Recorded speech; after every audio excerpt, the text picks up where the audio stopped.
Welcome back to Mr. Midnight. You know what's crazy?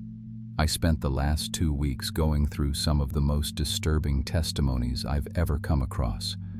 All from Alaska, all from people working normal jobs in these tiny, isolated towns. And I'm not gonna lie, I had to take breaks while reading these. See, we always think of Alaska as this beautiful, untouched wilderness. But what I found, man, there's a reason these towns stay so small. There's a reason people don't talk about what really happens up there. Tonight, I've got 7 stories. A mechanic, a fisherman, someone delivering pizzas in the middle of nowhere. Regular people who thought they were just starting over, getting away from their problems. They had no idea what they were walking into. And here's what messed me up the most. By the end of their stories, most of them weren't trying to escape anymore. They became part of it. Look, I know that sounds vague, but trust me, you'll understand once we get into this. If you're new here, hit subscribe. We do this every single day. Real horror, real stories, nothing made up. All right, let's get into it. Story number 1.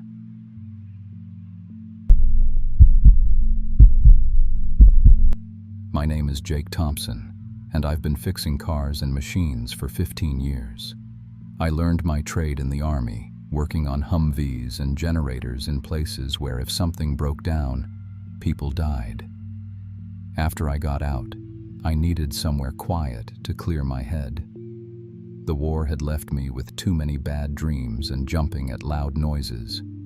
So I packed up my tools and drove as far north as I could get. That's how I ended up in Point Hope, Alaska, population 674, running the only auto repair shop for 200 miles in any direction. For 5 years, it was exactly what I needed. Peaceful, simple. The locals were whalers, mostly Inupiat families who'd been hunting these waters for thousands of years. They needed someone to keep their boats running, fix their snowmobiles, and maintain the generators that kept the whole town from freezing to death. I was good at it, and they appreciated the work. Nobody asked about my past, and I didn't ask about theirs. It was a fair trade. But this past year, everything changed. What I discovered about Point Hope, about what the people here really do with the vehicles I fix, it makes those war nightmares seem like pleasant dreams. Point Hope sits on a spit of land sticking out into the Chukchi Sea. In winter, it's dark for months. In summer, the sun never sets. My shop sits on the edge of town, a big metal building where I can work on anything with an engine. Boats, trucks, snowmobiles, four-wheelers, generators. If it runs on gas or diesel, I can fix it. The work keeps me busy year-round. Spring means getting the whaling boats ready for the hunt. Summer is fishing boats and tourist gear. Fall is snowmobiles and heating systems.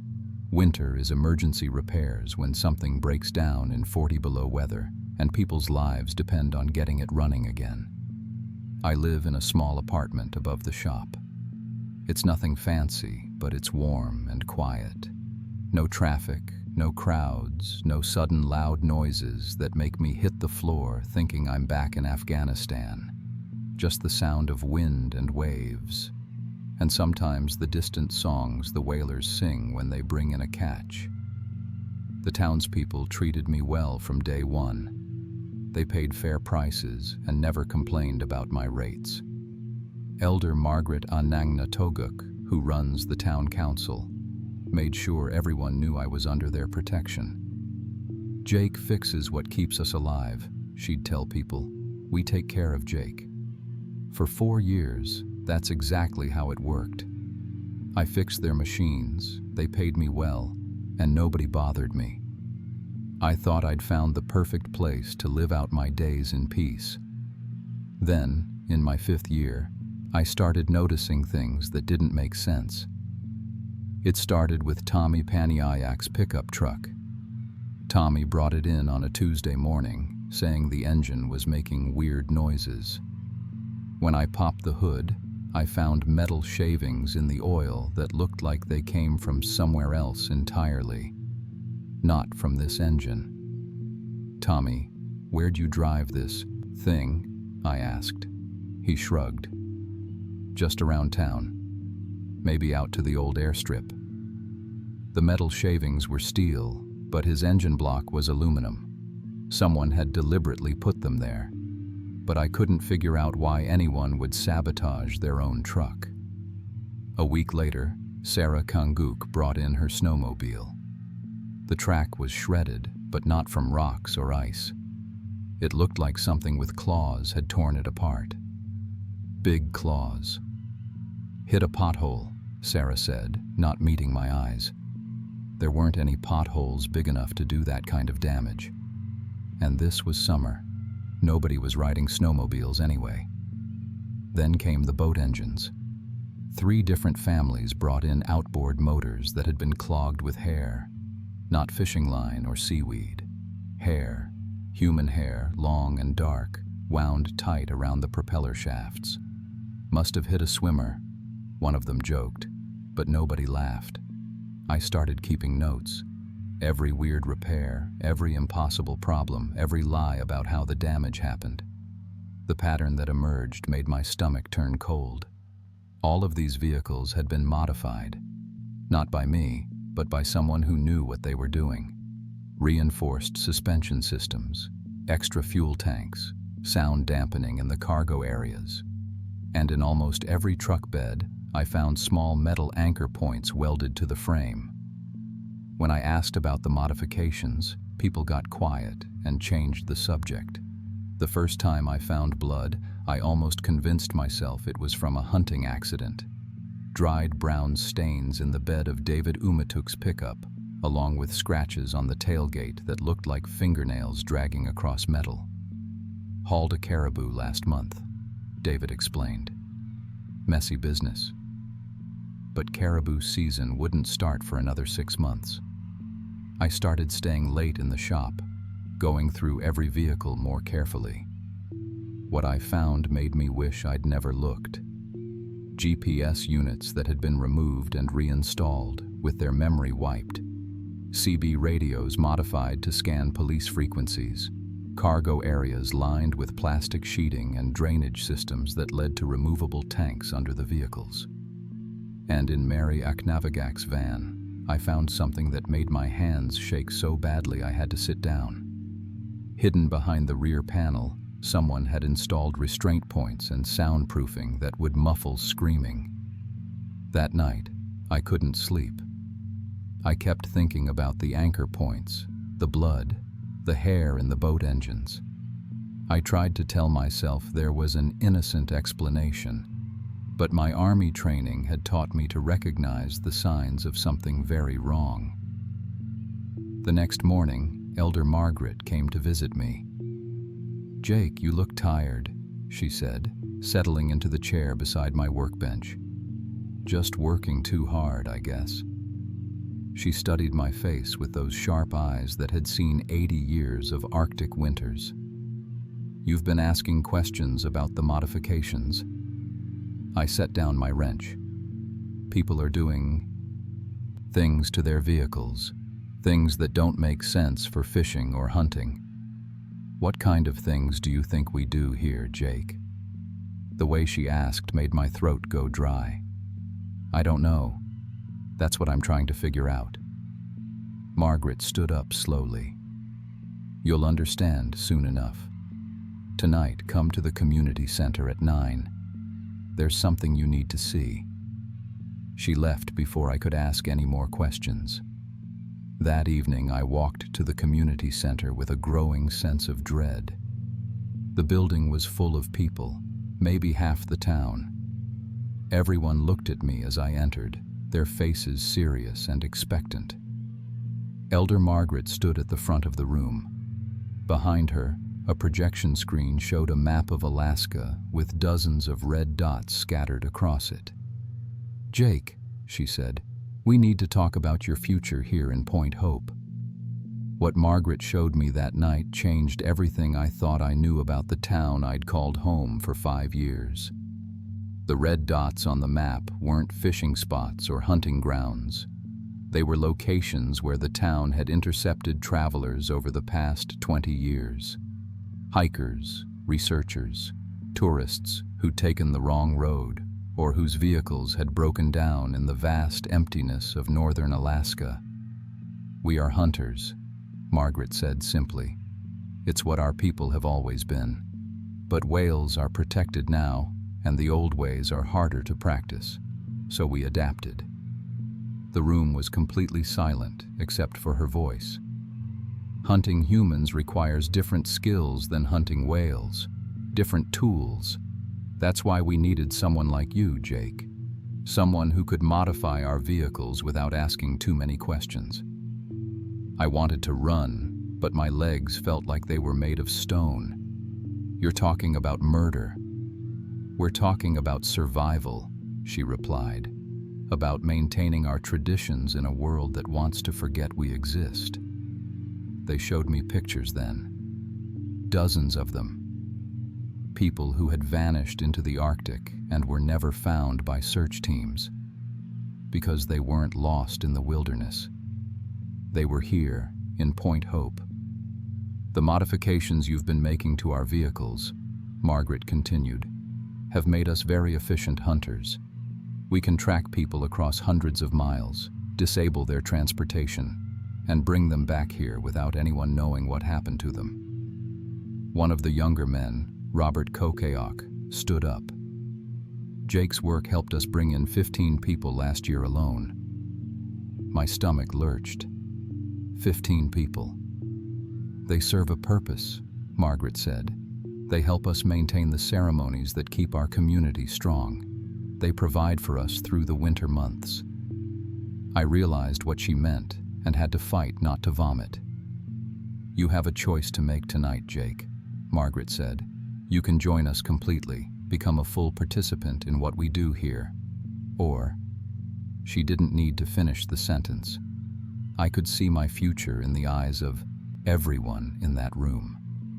If I didn't say yes, I'd become the next red dot on their map. "I need time to think," I managed to say. Margaret nodded. "Tomorrow night we have a hunt planned. You'll come with us. After that, you'll understand exactly what your choice means." The next evening, they picked me up in one of the vehicles I'd modified myself. David's pickup with the reinforced suspension and extra fuel tanks. Margaret sat in the passenger seat, giving directions as we drove south into the endless tundra. "Research station about 180 miles from here," she explained. 3 people working on climate data. They're isolated, no regular communication schedule, perfect targets. My hands were shaking as I gripped the steering wheel. "I can't do this." "You don't have to do anything tonight except watch," Margaret said. "Tomorrow, we'll discuss your future." The research station was a small cluster of buildings in the middle of nowhere. Through night vision scopes, we watched the researchers going about their evening routine, completely unaware that death was parked on the ridge above them. The hunt was over in less than an hour. The people from Point Hope moved like they'd done this 100 times before. They disabled the station's communication equipment, surrounded the buildings, and captured all 3 researchers without firing a shot. I watched them load the bound and gagged victims into the truck beds I'd reinforced. Watched them use the anchor points I'd installed to secure the prisoners for transport. Watched them start the long drive back to Point Hope with their human cargo. "Your work made this possible, Jake," Margaret said as we followed the convoy home. "Whether you intended it or not, you're already part of this." She was right. Every modification I'd made, every repair I'd completed, had helped them turn their vehicles into hunting machines. I was already complicit in whatever happened to those people. When we got back to Point Hope, they showed me the holding facility, an underground complex beneath the community center, where dozens of people were kept in small cells. Some had been there for months. "We don't waste anything," Margaret explained. "The ceremonies require fresh participants throughout the year." That was 6 months ago. I wish I could tell you I found some way to escape, or that I called the police, or that I fought back. But the truth is simpler and more terrible than that. I stayed. I became one of them. It wasn't just fear, though that was part of it. It was the realization that I'd already crossed a line the moment I started ignoring the evidence of what was happening. Once I understood what my vehicle modifications were really for, continuing to refuse wouldn't bring back the people who were already dead. And if I'm being completely honest, there was something else. Something that connected to the part of me that had never quite come back from the war. The part that understood violence and death in ways that normal people couldn't. The people of Point Hope weren't monsters. They were survivors doing whatever it took to preserve their way of life in a world that had forgotten they existed. I could understand that. I could respect it, even if I couldn't love it. So I helped them improve their hunting methods. I trained some of the younger men in advanced vehicle modification. I helped them expand their range and increase their efficiency. Last month, I started advertising for an apprentice. A young mechanic looking for a quiet place to work, someone who wants to get away from the pressures of city life. Someone like I was 5 years ago. His name is Kevin, and he'll be arriving next week. He's got military experience just like I did. And just like me, he's running from something in his past that haunts his dreams. I'll train him well. Teach him everything I know about fixing engines and modifying vehicles. And when he's ready, when he's proven himself useful to the community, Elder Margaret will have that same conversation with him that she had with me. The cycle continues. The hunt goes on. And I sleep better now than I have since I left Afghanistan, because I finally understand my place in the world. Some people are hunters. Some people are prey, and some people, like me, just fix the machines that make it all possible. Kevin's truck should be pulling into town any minute now.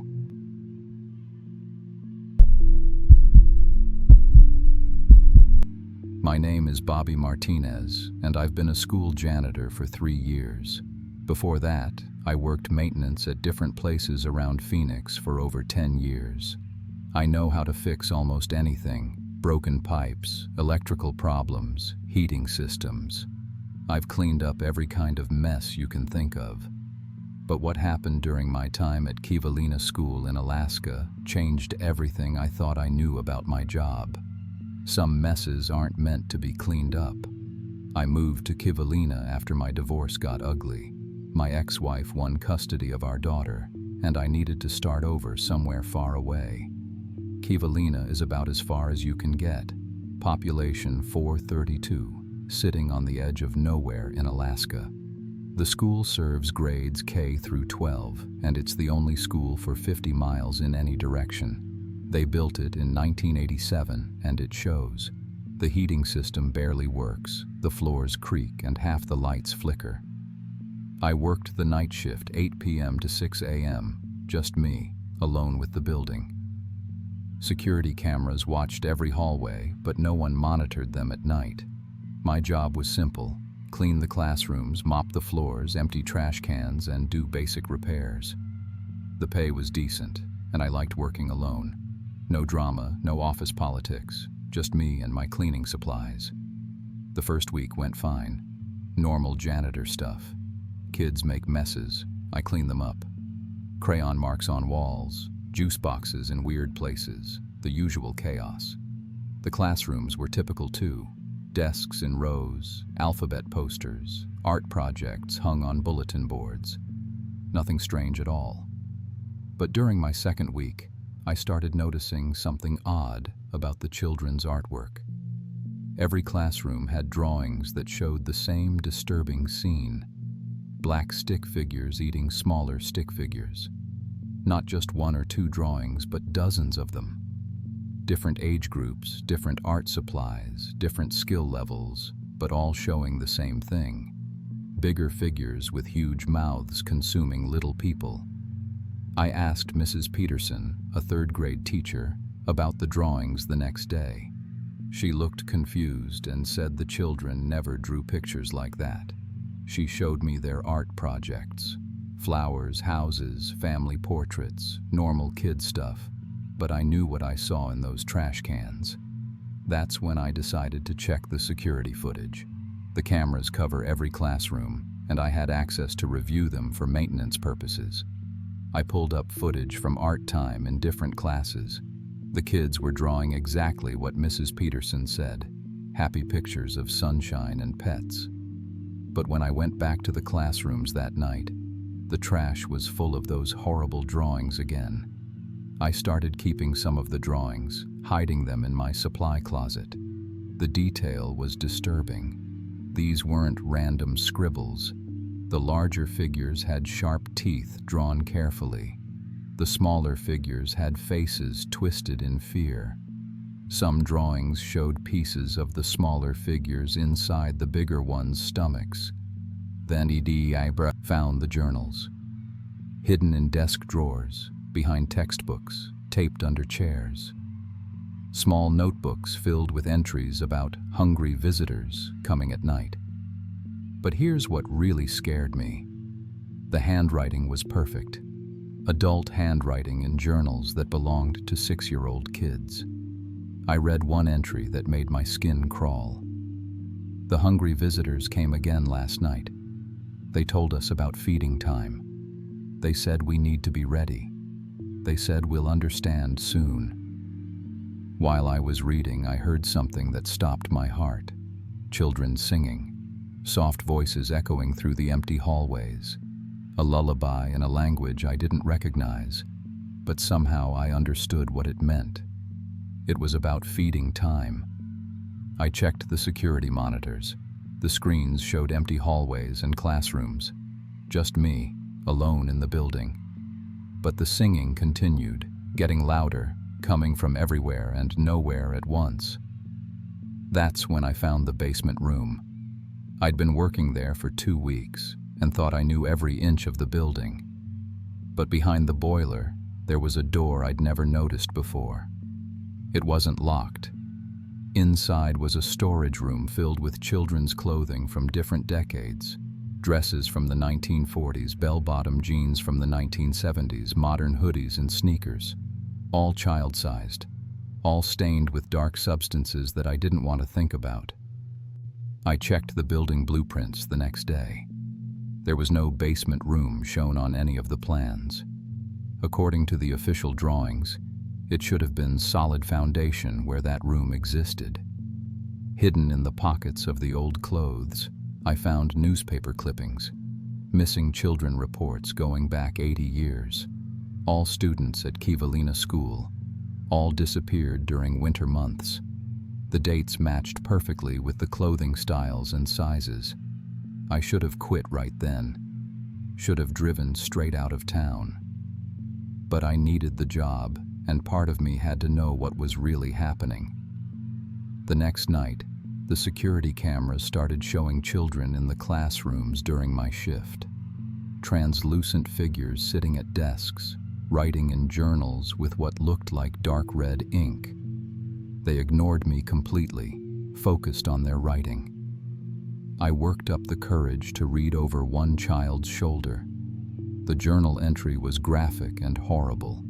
A detailed account of being eaten alive, describing the taste of fear, the sound of bones breaking, the feeling of teeth tearing flesh. The ghost child wrote about watching other children being consumed, knowing their turn was next. The entries talked about being taken to the basement by hungry teachers, who weren't really teachers. They described being kept alive for weeks while being slowly devoured piece by piece. I tried to leave the building, but the doors were locked from the outside. The windows wouldn't break, even when I hit them with a hammer. I was trapped inside with these ghost children and whatever had killed them. That's when they finally noticed me. Every ghost child in every classroom turned their head to stare at me. Not just turned, rotated 180 degrees while their bodies stayed facing forward. Their faces were missing chunks of flesh, showing where they'd been partially eaten before death. They all stood up at the same time and started walking toward the hallway. Their movements were wrong, jerky, and unnatural. When they opened their mouths, I saw that they had become the monsters they wrote about. Jaws that opened impossibly wide, filled with razor-sharp teeth. The children spoke in unison. Every generation needs janitors to clean up after feeding time. They forced me down to the basement room, where I found the remains of previous janitors chained to the walls. Some bodies were fresh, others just bones, but all showed signs of being partially consumed over long periods. The children chained me next to what was left of the last janitor, a man who'd been slowly eaten for months, but somehow kept alive. His eyes were still moving, still aware. "Now you understand," the ghost children said. "We were hungry. We are always hungry. And you're going to help us feed." They started with my fingers. Small bites at first, savoring each piece. They talked casually while they fed, explaining how the hunger drives them eternally, how each janitor lasts 6 months to 2 years, depending on size, how the school always finds replacements quickly because the pay is good and people don't ask questions about remote jobs in Alaska. The worst part was staying conscious through it all. They kept me aware, alive, feeling every bite as they worked systematically through my body. During the day, I could hear normal school activities above, children laughing, teachers giving lessons, the sounds of a regular school day. But I knew it wasn't real. Or maybe it was, and this nightmare was just my new reality. After weeks of being slowly consumed, they offered me a choice: die completely, or join them as an eternal predator. The hunger had grown inside me as my humanity faded. I chose to transform. I felt my jaw unhinge and my teeth sharpen. The pain of being eaten was replaced by an endless hunger for fresh meat. I became the newest hungry visitor, helping the children prepare for the next janitor. The school hired my replacement within a week. The job posting still emphasized it was an overnight position with minimal supervision. When the new janitor arrived, a woman named Sarah who'd moved to Alaska after her own divorce, I appeared to her as a helpful ghost. I wrote false explanations for the disturbing signs she'd inevitably notice. I helped hide the evidence, just like someone had done for me. I've forgotten most of my human life now. Bobby Martinez feels like someone else's memory. All I remember is the hunger and the feeding schedule. Sarah lasted 8 months before she joined us. Then came Mike, then Jennifer, then David. We're always hiring. The turnover is high, but there's never a shortage of people willing to take a job that pays well and asks few questions. People running from something, looking for a fresh start in a place where no one knows their name.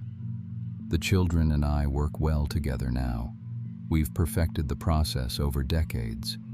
We know exactly how to prepare each new janitor, how to keep them alive for the maximum feeding time, and when to offer them the choice between death and transformation. If you're reading this, you might be thinking about applying for a custodial position at a remote school. The pay really is good.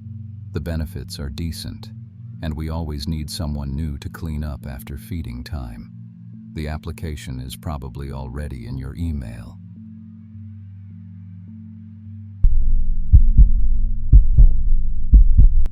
My name is Mike Rodriguez, and I've been a commercial fisherman for 12 years.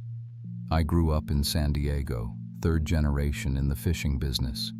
My grandfather taught my father taught me. We knew every trick, every season, every kind of fish in California waters. But 12 years ago, I moved to Little Diomede Island, Alaska. Population 115. It's a tiny rock in the Bering Strait, just 2.4 miles from Russia. You can see Russian territory on clear days. The fishing up there is incredible, or at least it was supposed to be. The island depends completely on fishing. During winter months, we're cut off from the mainland for weeks. No supply boats, no planes. The fish we catch aren't just our jobs. They're literally keeping everyone alive. Women, children, elders. Everyone eats what we pull from those waters. I thought I'd found paradise. Steady work, good money, respect from the community. For 11 years, everything was perfect. I operated one of 3 fishing boats, serving the whole island. People trusted me. Kids would wave when I brought the daily catch to shore. But in year 12, something changed in those waters. Something that made me understand why the previous fisherman left so suddenly. Why he never answered calls. Why the old-timers got quiet whenever someone mentioned his name. What I discovered underneath those cold, dark waters changed everything I thought I knew about fishing, about Little Diomede Island, about the people who welcomed me into their community for over a decade, and about what they'd been feeding their families all along. Little Diomede Island sits right in the middle of nowhere. The community is built on fishing. It's not just what we do, it's who we are. Every family depends on the 3 fishing boats that go out daily. My boat, the Arctic Wind, was the biggest.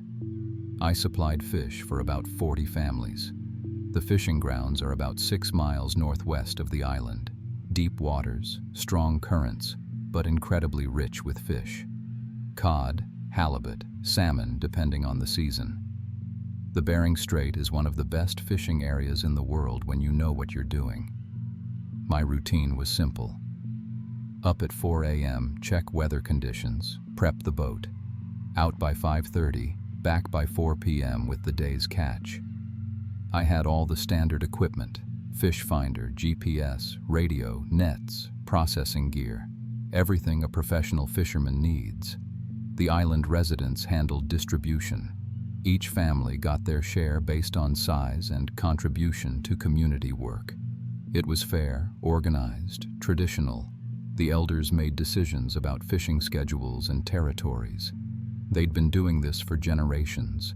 I'd earned their respect the hard way, learned their methods, followed their rules, proved I could handle Bering Strait conditions.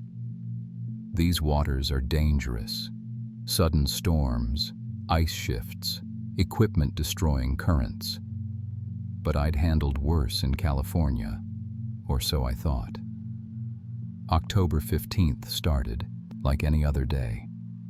Clear skies, light winds, good fishing conditions according to my instruments. I'd been having an incredible season, the best catches of my 12 years on the island. The fish were practically jumping into my nets. But that morning, something felt different from the moment I started the engines. The first sign something was wrong came from my fish finder. The sonar was showing fish formations I'd never seen before. Instead of the usual scattered patterns, they were arranged in organized groups, almost like communities. I'd been using the same Garmin equipment for 6 years. I knew every display, every reading, but these formations looked more like human settlements than fish schools. Organized structures on the sea floor, with the fish moving between them in patterns that looked purposeful. I radioed back to shore. "Base, this is Arctic Wind. Getting some weird readings on the sonar. Equipment might be acting up." The response crackled back immediately. "Arctic Wind, this is Base. Continue normal operations. Electronics get confused in those waters sometimes." That should have been my first warning. The response came too fast, too prepared, like they'd been expecting that exact call. But I was a professional. Equipment glitches happen, especially in extreme conditions. I switched to backup sonar, ran diagnostics. Everything checked out normal except for those impossible formations. When I dropped the nets for the first catch of the day, they came up heavier than expected. The fish were different. Same species I'd been catching for 11 years.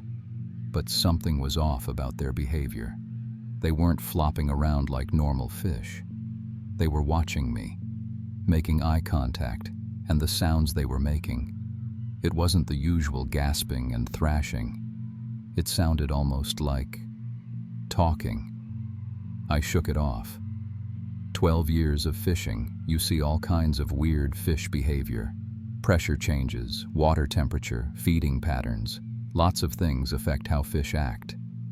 But when I started cleaning the first batch, I found something that stopped me cold. Inside the stomach of a large cod, mixed in with the usual small fish and marine debris, was a gold wedding ring, engraved with initials and a date from 15 years ago. I stared at that ring for a full minute. Fish don't eat jewelry. They can't digest metal. But there it was, sitting in my palm, still shining after being underwater for who knows how long.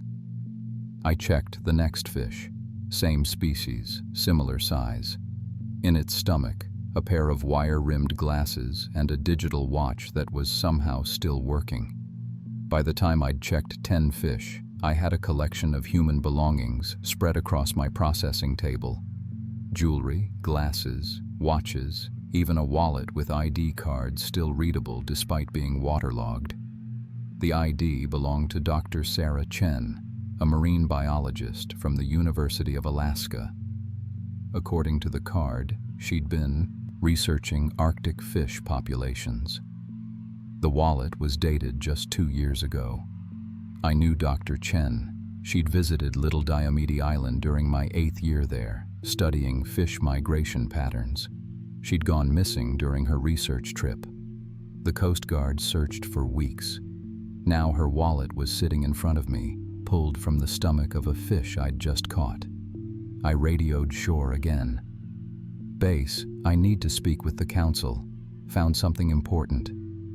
Arctic wind. Maintain radio silence unless emergency. Continue fishing operations." That was definitely not normal protocol. The council always wanted reports about unusual finds. Safety was their top priority. I decided to continue fishing while I figured out what to do. But each net brought up more disturbing evidence. More personal belongings from people who'd gone missing over the years. Researchers, tourists, even government officials who'd visited the island for various reasons. The fish themselves were getting stranger. When I separated them by species, I noticed they weren't fighting each other like normal. Different species were actually communicating, making coordinated sounds that resembled human speech patterns. I started recording the sounds on my phone, played them back at different speeds. Slowed down, they sounded even more like human voices, distressed human voices. But the worst discovery came when I checked my GPS against the sonar readings. The organized formations on the seafloor weren't random. They were directly underneath the island's main fishing grounds, the same areas we'd been fishing for generations. The structures looked like buildings, streets, a whole underwater town laid out in a grid pattern, with the fish moving through it like residents going about their daily lives. I tried calling the Coast Guard on emergency frequency. Static. Tried the weather service. Nothing. Every outside communication channel was either jammed or redirected. When I tried to head back to shore early, my GPS started malfunctioning. It kept redirecting me back to the fishing grounds, no matter which direction I pointed the boat.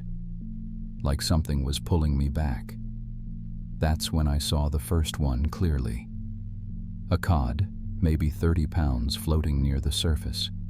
But instead of normal fish eyes, it had human eyes. Intelligent, aware, desperate human eyes. and when it opened its mouth, I could see human teeth arranged alongside the normal fish teeth.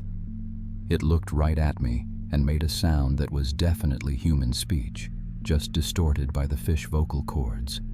"Help me." I cut the engines immediately, leaned over the side of the boat to get a better look. The fish, if it was even still just a fish, swam closer to the boat instead of away. "Please," it said clearly, the word bubbling up through the water. "Don't take us." More fish surfaced around the boat, dozens of them, all with those same intelligent, human eyes. All trying to speak. Some were crying, which I didn't know fish could do. I grabbed my phone and started recording video. Evidence, proof of what was happening.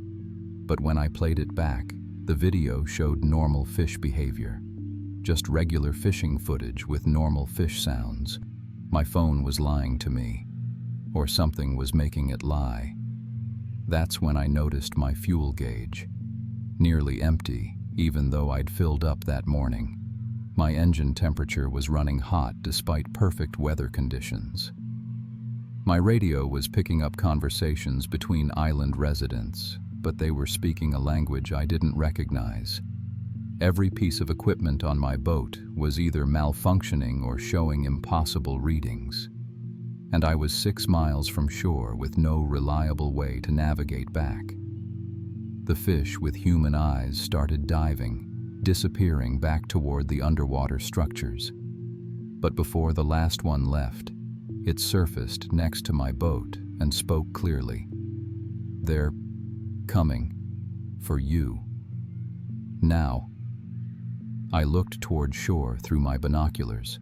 3 boats were heading my direction from Little Diomede Island, moving fast, much faster than they should be able to in these waters. And I realized that in 12 years of fishing these grounds, I'd never once asked why the previous fisherman left, or where he went, or why his boat was still tied up at the dock when I arrived. But he was nowhere to be found. The 3 boats surrounded me before I could react. The island council members, people I'd known for 12 years, climbed aboard my boat with grim faces. "Mike," said Elder Thompson, who'd been like a grandfather to me. "You've seen too much today." "What's happening here?" I asked, backing toward my radio equipment. "Those fish, they were talking. They had human eyes. There are structures down there." "We know." Thompson cut me off. "We've always known." The other council members started unloading equipment I'd never seen before. Heavy chains, weights, some kind of ceremonial tools carved from bone. "The transformation waters," Thompson explained, like he was discussing the weather. "Our ancestors discovered them 300 years ago.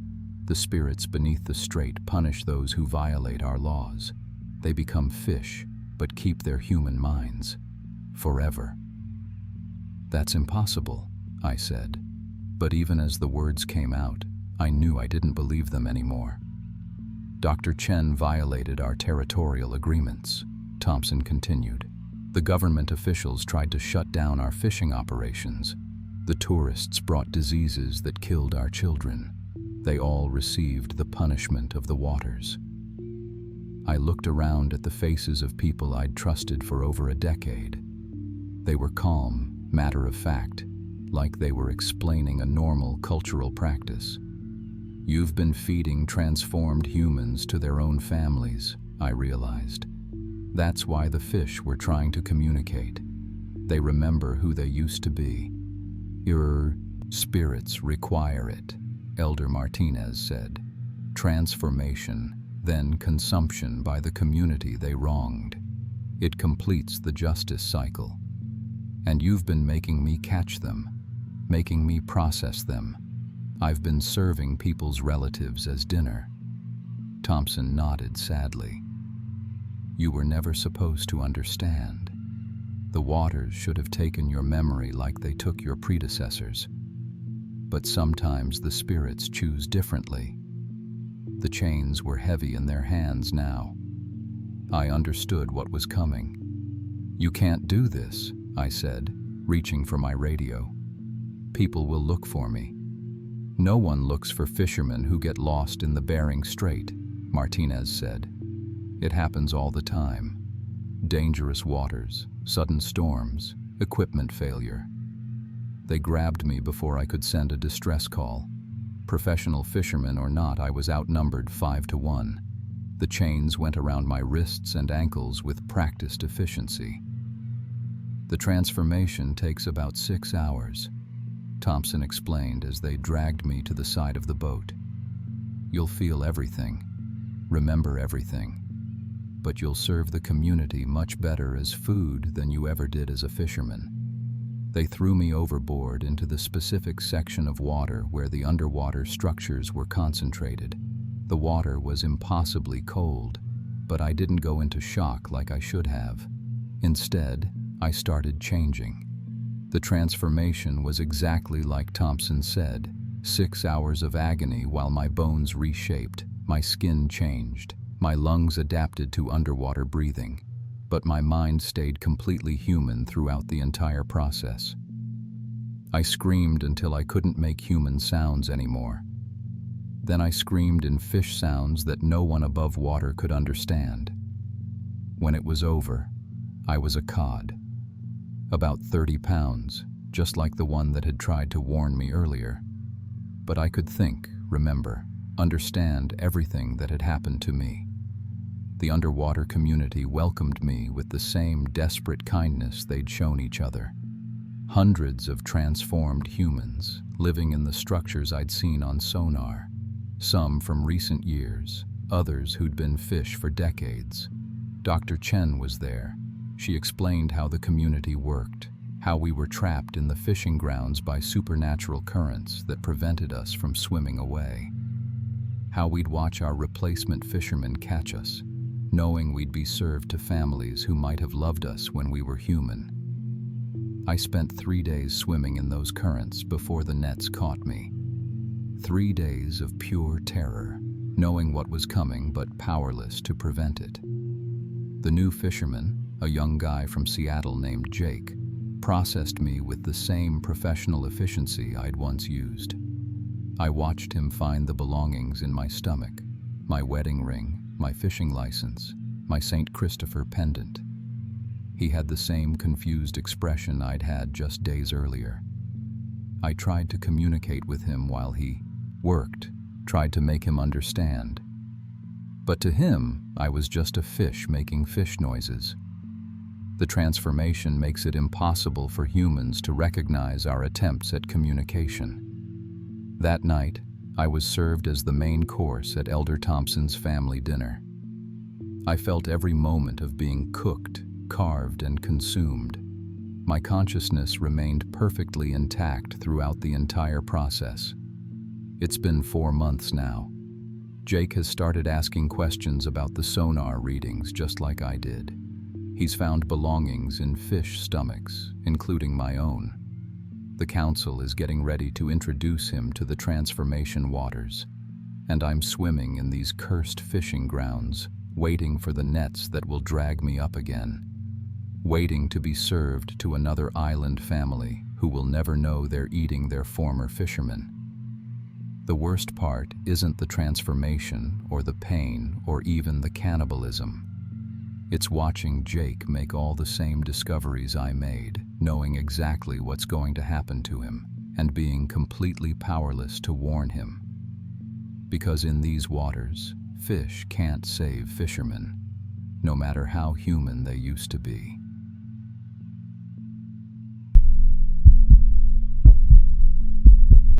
My name is Danny Williams, and I've been a mail carrier for 8 years. Not just any mail carrier, I'm a bush pilot mail carrier, flying supplies and letters to remote communities across Alaska. I got my pilot's license in the Air Force, then worked regular postal routes in Portland, Oregon for 5 years before taking this job. The pay was better, and honestly, I needed a fresh start after my divorce. I've flown through some of the worst weather you can imagine. Blizzards that'll freeze your engine mid-flight, fog so thick you can't see your own wings, and winds that'll throw a small plane around like a toy. I've made emergency landings on frozen lakes and delivered medicine to villages cut off by avalanches.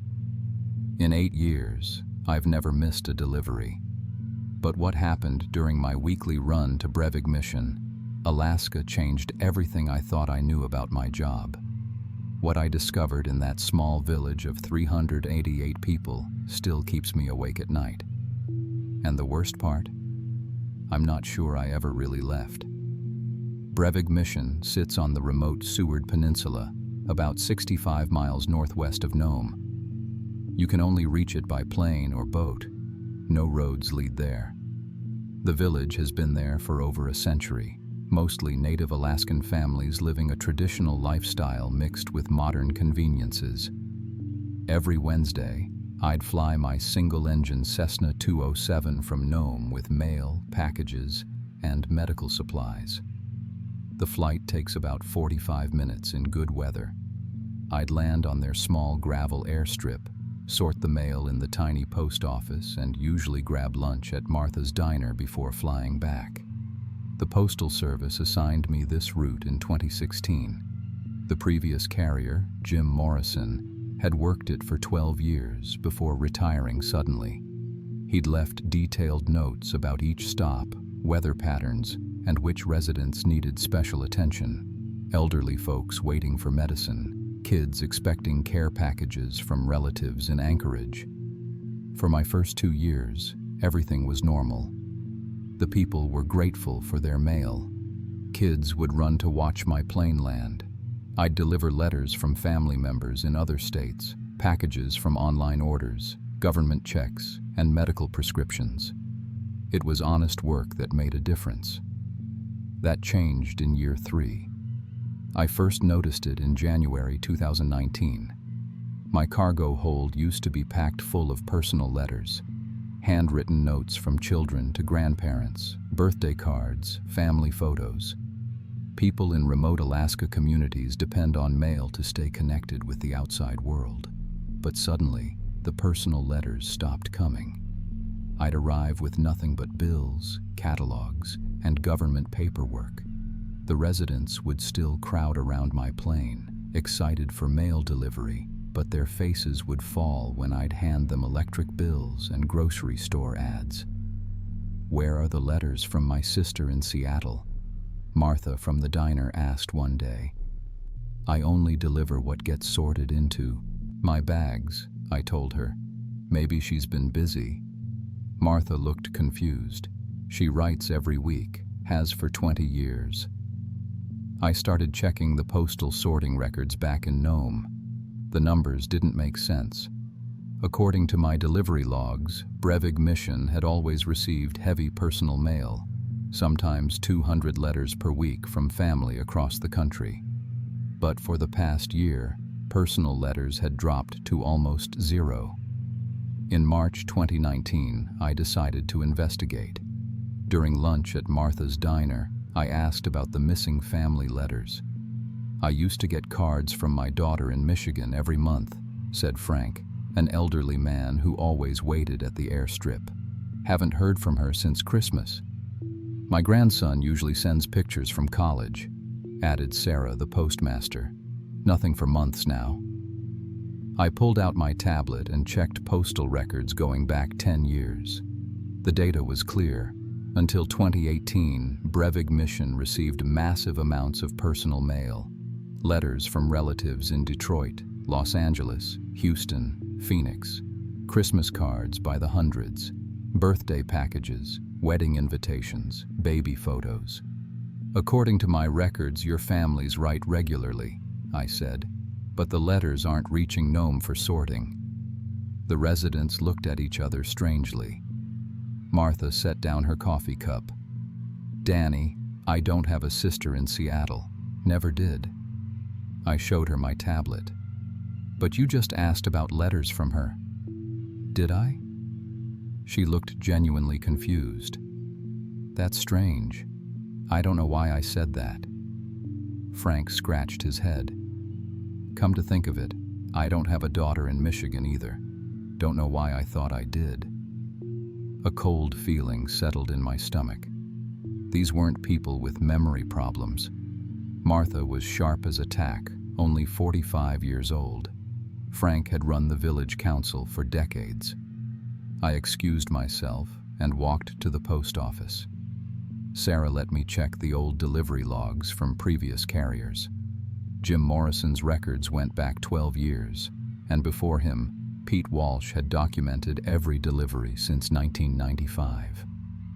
The pattern was consistent, hundreds of personal letters weekly, all addressed to current residents, all from family members across the United States. But when I cross-referenced the addresses, something impossible emerged. The letters were addressed to people with the same names as current residents, but the return addresses were from people who had died decades ago. That night, I couldn't sleep in the small pilot's quarters at Nome Airport. I spent hours researching Brevig mission's history online. What I found changed everything.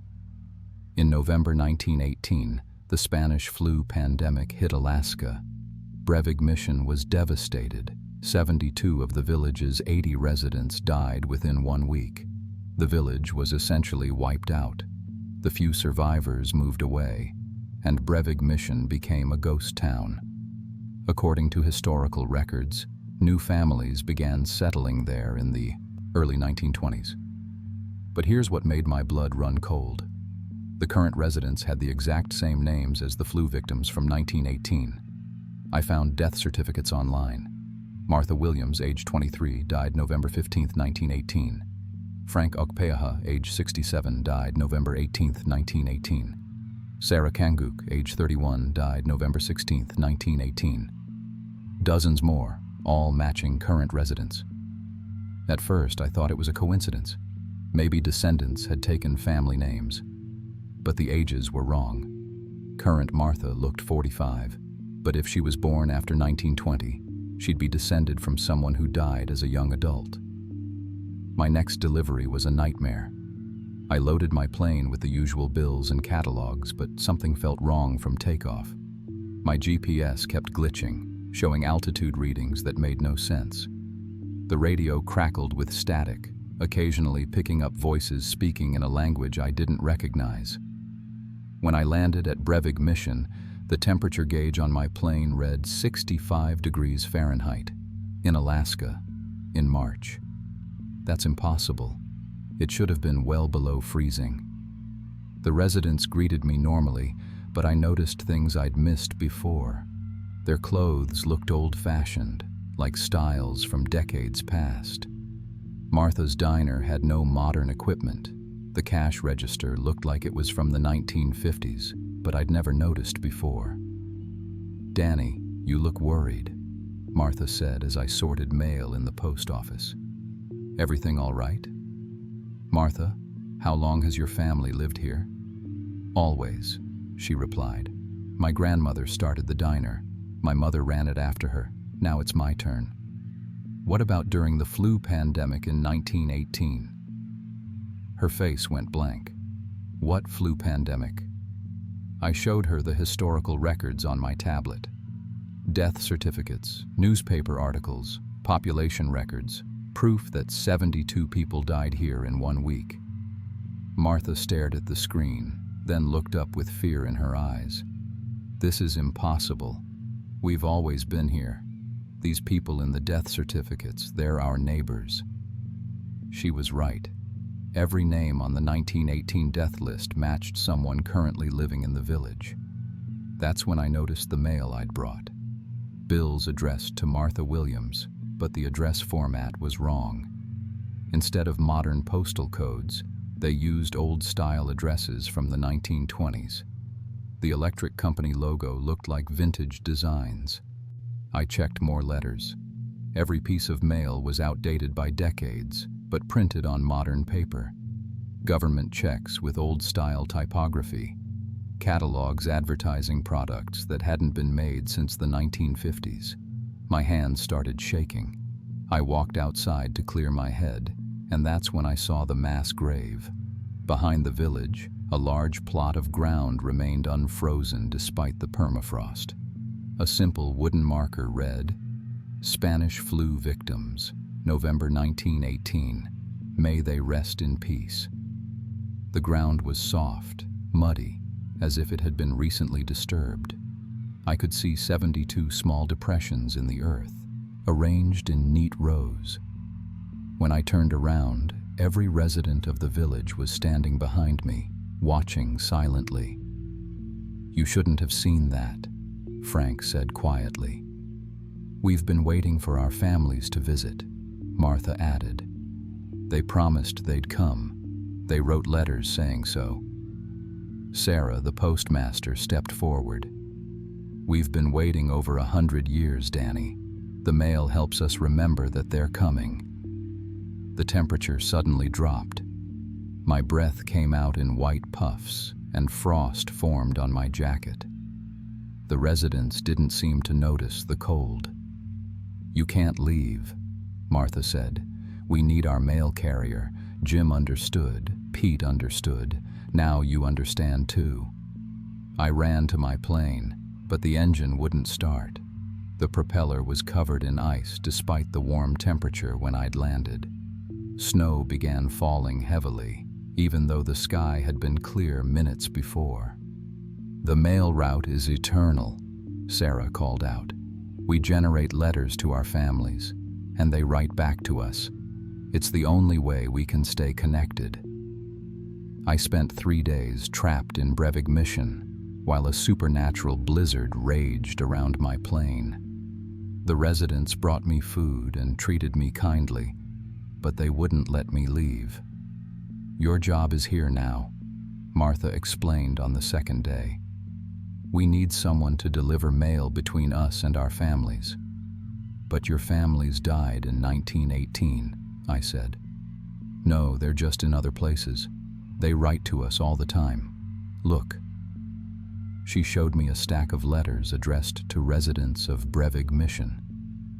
The handwriting looked old-fashioned, and the paper felt strange. Neither modern nor antique, but something in between.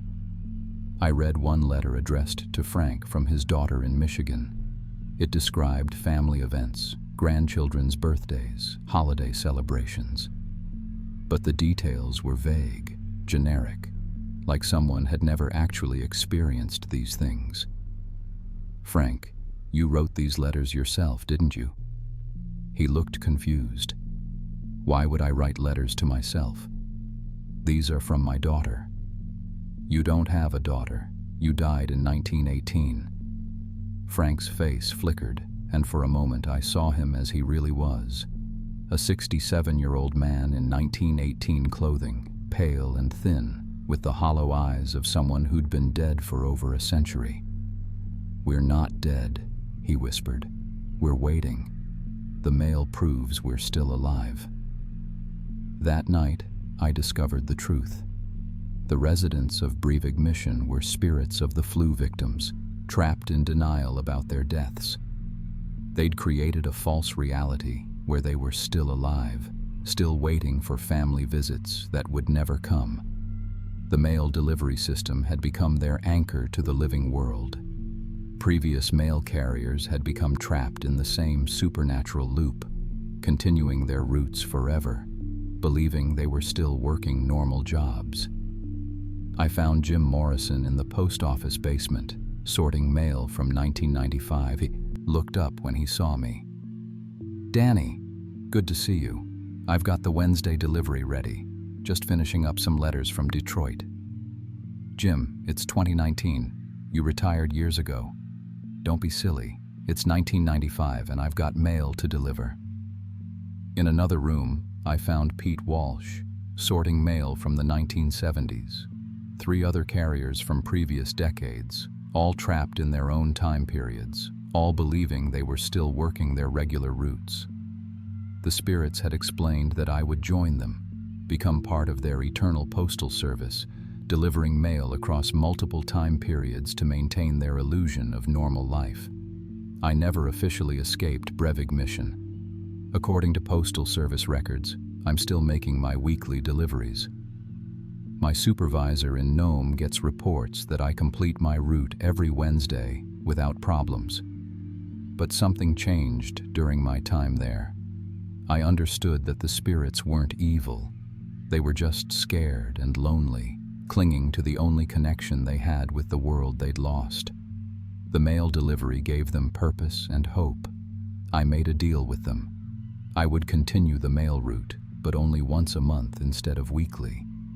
In exchange, they would let me remember the outside world and maintain contact with my real life.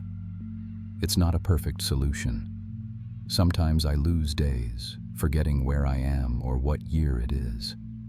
I'll find myself sorting letters from the 1940s or having conversations with family members who died before I was born. The Postal Service hasn't noticed anything unusual. They think I'm just a reliable carrier who's never missed a delivery. My ex-wife in Portland gets letters from me regularly, letters I don't remember writing, describing a life I don't remember living. But I know the truth. I'm part of the supernatural mail system now, helping spirits stay connected to a world that moved on without them. Every month I fly to Brevig Mission and deliver letters that bridge the gap between the living and the dead. Sometimes I wonder if I died in that plane crash I can't quite remember.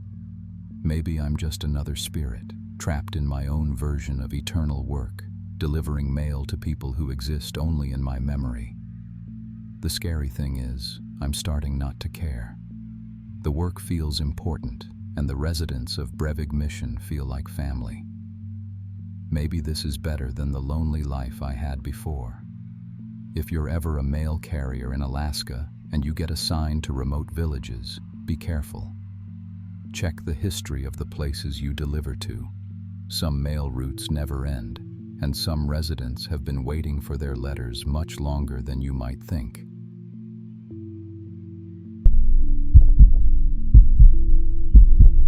My name is Carlos Rivera, and I need to tell you what really happened in Kotzebue, Alaska, before I lose what's left of my sanity. I've been a professional driver for 6 years, 4 in Los Angeles, 2 in Alaska's most remote regions. I moved to Kotzebue in 2022 after researching underserved transportation markets. Population 3,002, spread across tundra where temperatures drop to negative 60 degrees.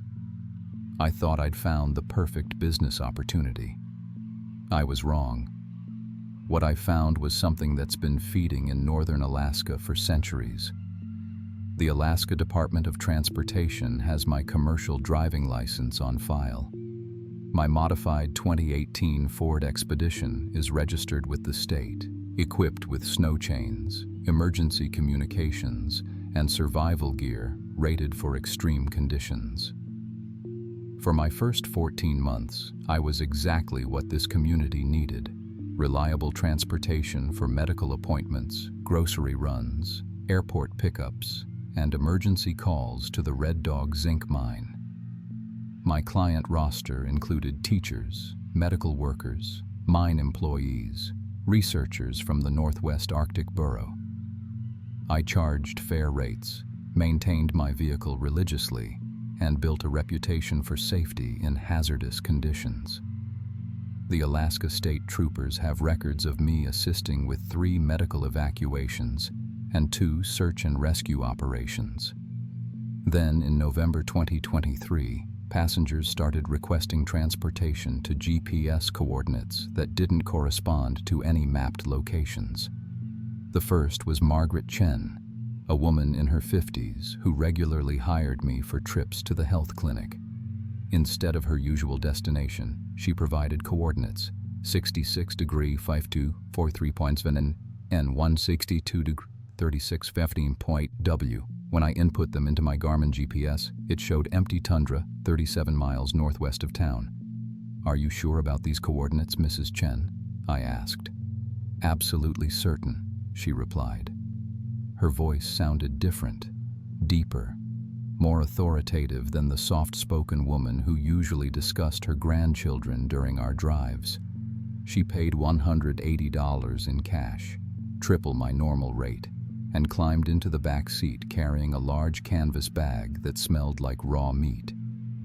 The drive took 43 minutes through increasingly desolate terrain.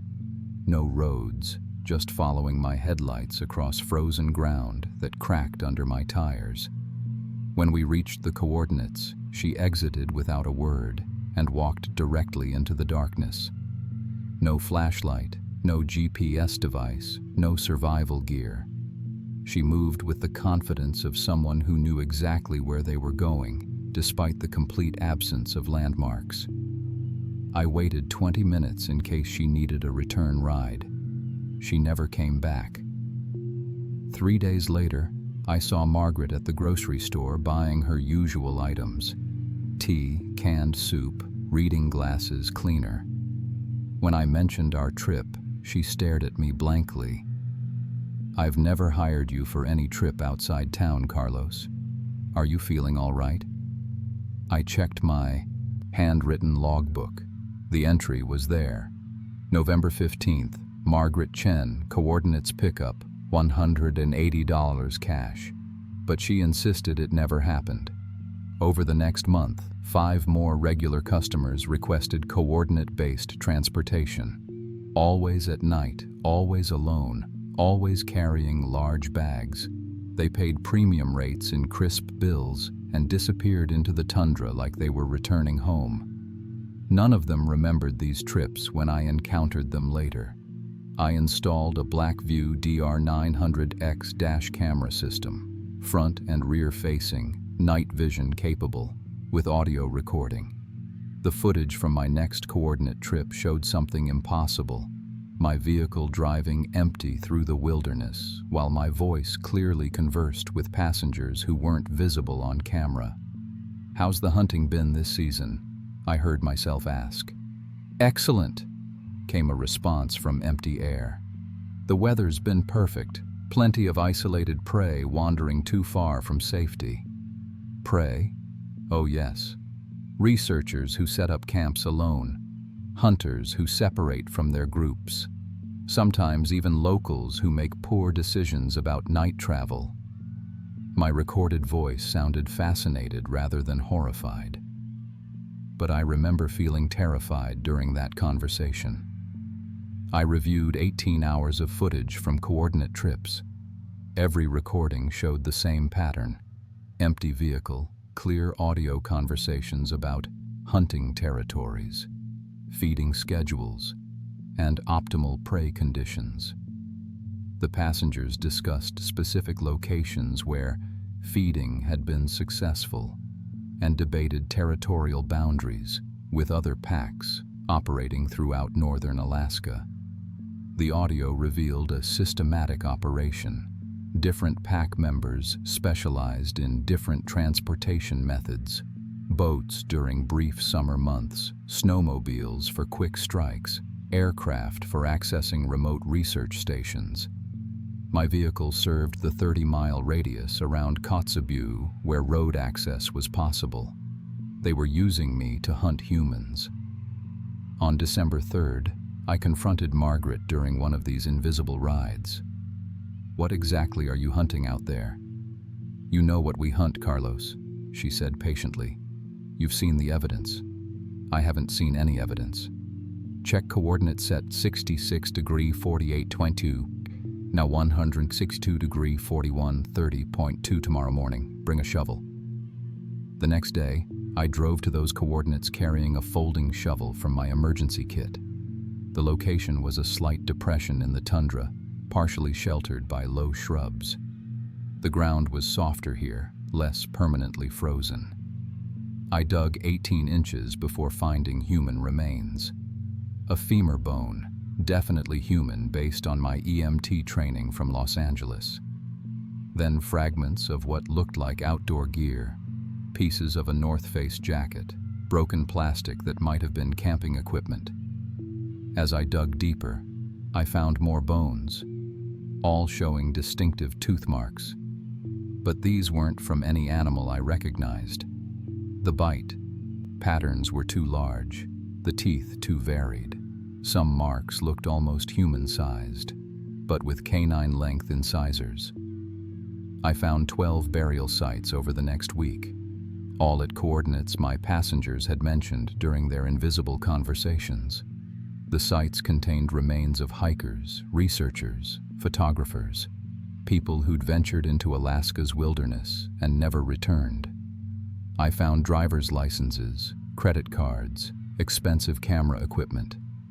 The Alaska State Troopers have missing person files on every name I discovered, but the bones told the real story. They'd been systematically stripped of flesh, then gnawed for marrow. Whatever killed these people had consumed them completely, efficiently, with no waste. On December 18th, everything changed. Margaret appeared in my back seat while I was driving home after a normal shift. No notification from my rideshare app, no sound of doors opening. She was just there. "Ready for tonight's run, Carlos?" I looked in my rearview mirror. Her reflection wasn't quite right. Her face seemed longer than it should be, her jaw extending further than human anatomy allowed. Her teeth, visible when she smiled, were too sharp and too numerous. "I know what you are," I whispered. "Of course you do," she replied, her voice becoming deeper, more guttural. "You've known for weeks. The question is, are you ready to accept what you're becoming?" During that drive, she explained everything. They weren't human, never had been. They were something older, something that had hunted in Alaska long before humans arrived. They adapted to each era, following caribou herds when the land was warmer, adapting to hunt native populations, then Russian settlers, then American pioneers. "We're apex predators," she explained as her appearance continued shifting. Her fingers were extending into claws, her spine curving forward into a more animalistic posture. "We've learned to use human infrastructure to optimize our hunting efficiency." They'd been watching me since I arrived in Kotzebue. Single man, no local family connections, perfect cover for transporting pack members to hunting grounds. My commercial license and clean driving record made me invisible to law enforcement. "But we've been feeding you too," she continued. "Haven't you noticed changes in your appetite, your sleep patterns, the way normal food tastes wrong now?" She was right. For months I'd been experiencing strange hunger that conventional meals couldn't satisfy. I'd lost weight, despite eating more. My teeth felt loose, uncomfortable. I'd been having vivid dreams about hunting, about the taste of fresh meat, about the sound prey makes when it realizes it can't escape. "The cash we've been paying you isn't real," Margaret said, now looking more wolf than human. "But we've been providing other compensation. The meat we give you after successful hunts. You've been consuming it eagerly. The raw steaks they'd offered me after coordinate drops. The strips of locally sourced protein I'd accepted when my hunger became unbearable. Meat that tasted better than anything I'd ever eaten, that satisfied cravings I didn't understand. Human flesh. I'd been eating human flesh for months. "Tonight you get to participate fully," she announced as we reached our destination. "We have live prey waiting." At the coordinates, 3 other pack members were holding a young woman, Dr. Sarah Kim, according to her University of Alaska research badge. She was bound with zip ties, duct tape over her mouth, but conscious and terrified. "She's studying permafrost changes," Margaret explained casually. "Been camping alone for 2 weeks, documenting temperature fluctuations. No one expects her back in Fairbanks for another month." They loaded Dr. Kim into my vehicle's rear compartment. They'd modified it while I wasn't looking, reinforced the interior, installed locks that couldn't be opened from inside, added drainage systems. "Drive to the feeding grounds," Margaret ordered. I should have refused, should have called the state troopers, should have fought, should have tried to save Dr. Kim. Instead, I drove. The hunger was overwhelming now, stronger than my conscience, stronger than my humanity. At the feeding grounds, they made me watch the entire process. Dr. Kim remained conscious throughout. They wanted her aware, wanted her to experience every moment as they systematically consumed her. I vomited the first time. By the third feeding session, I was participating. The transformation accelerated after that. My teeth began falling out, replaced by longer, sharper ones. My fingernails thickened into claws. My night vision improved dramatically. I could smell fear from miles away, could track human scent across frozen ground. Most importantly, the hunger became controllable. I understood what I needed now, understood how to satisfy it. The pack assigned me my own hunting territory, a 60-mile radius around Kotzebue. My job was to identify isolated prey, gain their trust through my professional driver persona, then deliver them to feeding locations. I've transported 17 people to their deaths over the past 3 months. Researchers, photographers, adventurous tourists who thought Alaska would be a unique vacation destination. All of them trusted me because of my commercial license, my professional equipment, my reassuring demeanor. I'm exceptionally good at my new role. Years of customer service training taught me exactly how to make people comfortable, how to seem trustworthy and reliable. I know which questions to ask to determine if someone will be missed immediately, which isolation factors make for optimal hunting conditions. Next week, a National Geographic documentary crew is arriving to film a story about climate change in the Arctic. 3 people with expensive equipment and no backup support team. They've already booked transportation services through my company. I've confirmed their pickup time at the airport. I know exactly where I'm taking them. The pack is expanding operations. We've recruited drivers in Nome, Barrow, and Fairbanks, boat operators in coastal communities, pilots who service remote research stations. Alaska is perfect hunting territory, vast, isolated with constant influx of unprepared outsiders who trust local service providers. If you're planning travel to remote Alaska, understand that your transportation provider might not be human. We're professional, reliable, and highly rated online. We provide excellent customer service right up until we deliver you to the feeding grounds. The Alaska State Troopers have my commercial driving record on file. The Department of Transportation has issued me clean safety inspections. The Better Business Bureau has given my transportation service 5-star ratings from satisfied customers. None of them know what I've become. None of them know what's really hunting in Alaska's wilderness. We're always hungry, and we're very good at our jobs.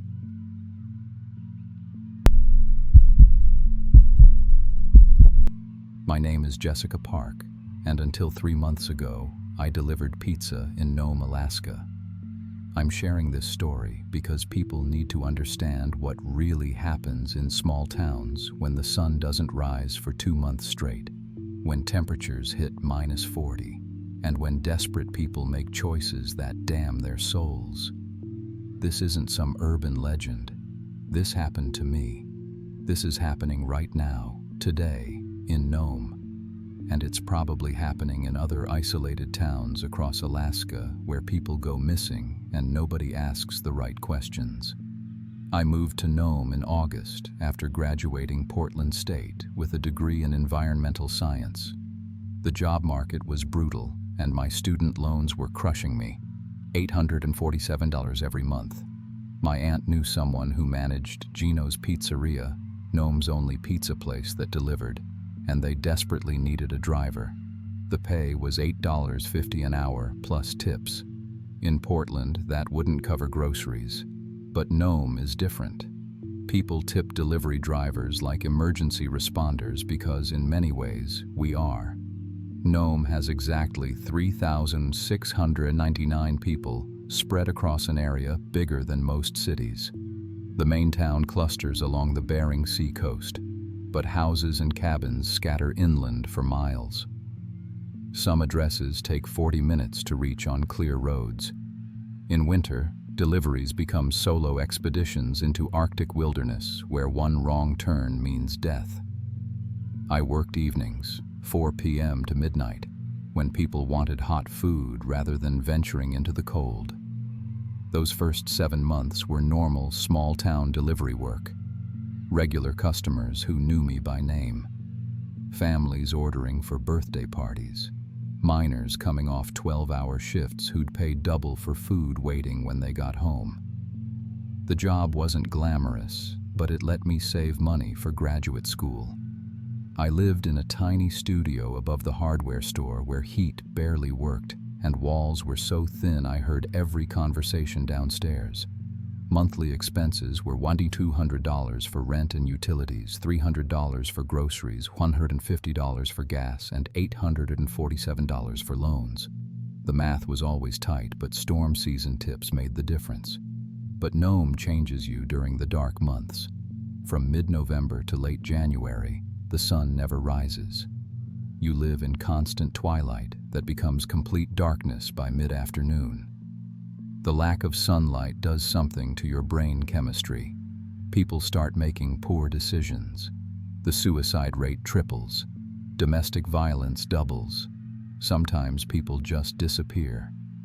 The Alaska State Troopers call it bush psychosis. Isolation, darkness, and brutal cold combining to break down mental barriers. What I experienced goes beyond that. What happened was something small towns like Nome have been hiding for generations. The strange orders started February 15th during the worst blizzard I'd ever seen.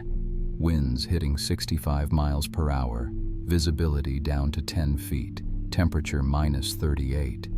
Most businesses had closed, but Tony insisted we keep taking orders.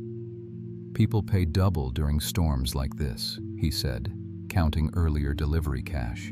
Besides, what else they gonna eat? Grocery stores been closed 2 days. Around 9 p.m., the phone rang with an order for 428 Anvil Creek Road. 2 large meat lovers pizzas, extra everything. The voice was barely a whisper, like damaged vocal cords. How long for delivery? 40 minutes in this weather, maybe longer. That's acceptable. Please hurry, we're very hungry. Something about how they said hungry made my skin crawl. Not normal hunger, desperate, animalistic hunger. I loaded my Honda with insulated bags and headed into the storm. Roads were barely visible under drifts reaching my bumper. GPS led me past residential areas down Anvil Creek Road toward wilderness. The road narrowed to a single, barely maintained lane. No streetlights, no house lights, just my headlights cutting through horizontal snow.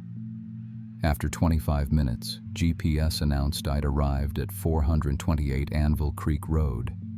But nothing was there. No house, driveway, mailbox, just wilderness and snow drifts higher than my car. I sat with engine running and heat blasting, trying to call back. Disconnected number. I was leaving when I noticed footprints leading from trees toward my car. Fresh prints despite snow falling hard enough to cover tracks in minutes. Movement in my peripheral vision. A figure emerging from between trees, walking with an odd, shambling gait. A man in a heavy coat that looked unwashed for months. He knocked on my passenger window with knuckles too large for normal hands.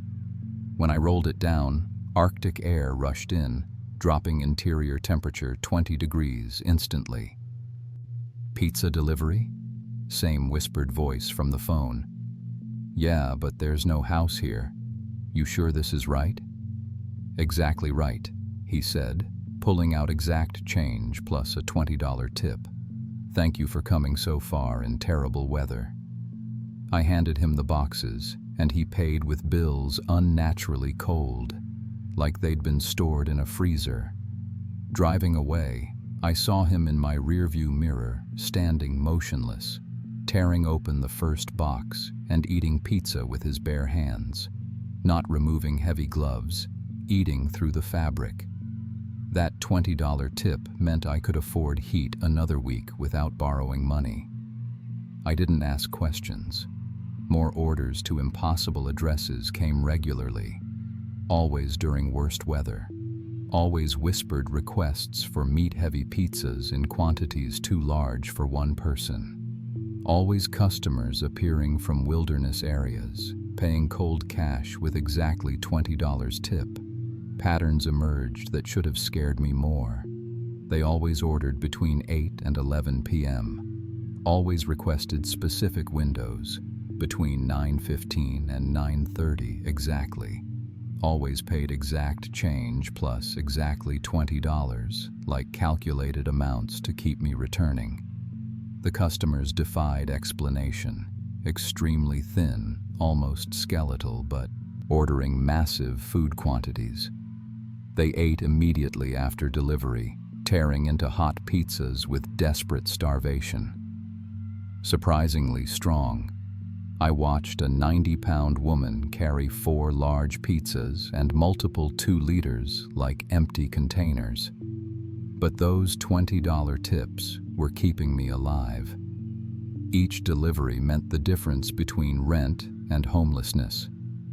In a town where most people tipped $3 or $4, these orders were my lifeline.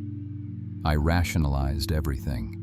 Nome attracts eccentric people. Miners, fishermen, survivalists preferring isolation. Maybe they stockpiled food for storms, bulk ordered to avoid town trips. Weird eating, but hunger makes people strange. Rationalization became harder in March when smells and physical details I'd ignored became impossible to deny. During delivery to an abandoned fish processing plant, the customer carried overwhelming rotting meat stench. Not poor hygiene, deep, nauseating smell of weeks-old decomposing flesh. When she smiled, paying, her teeth were dark red-brown, canines unusually elongated and sharp.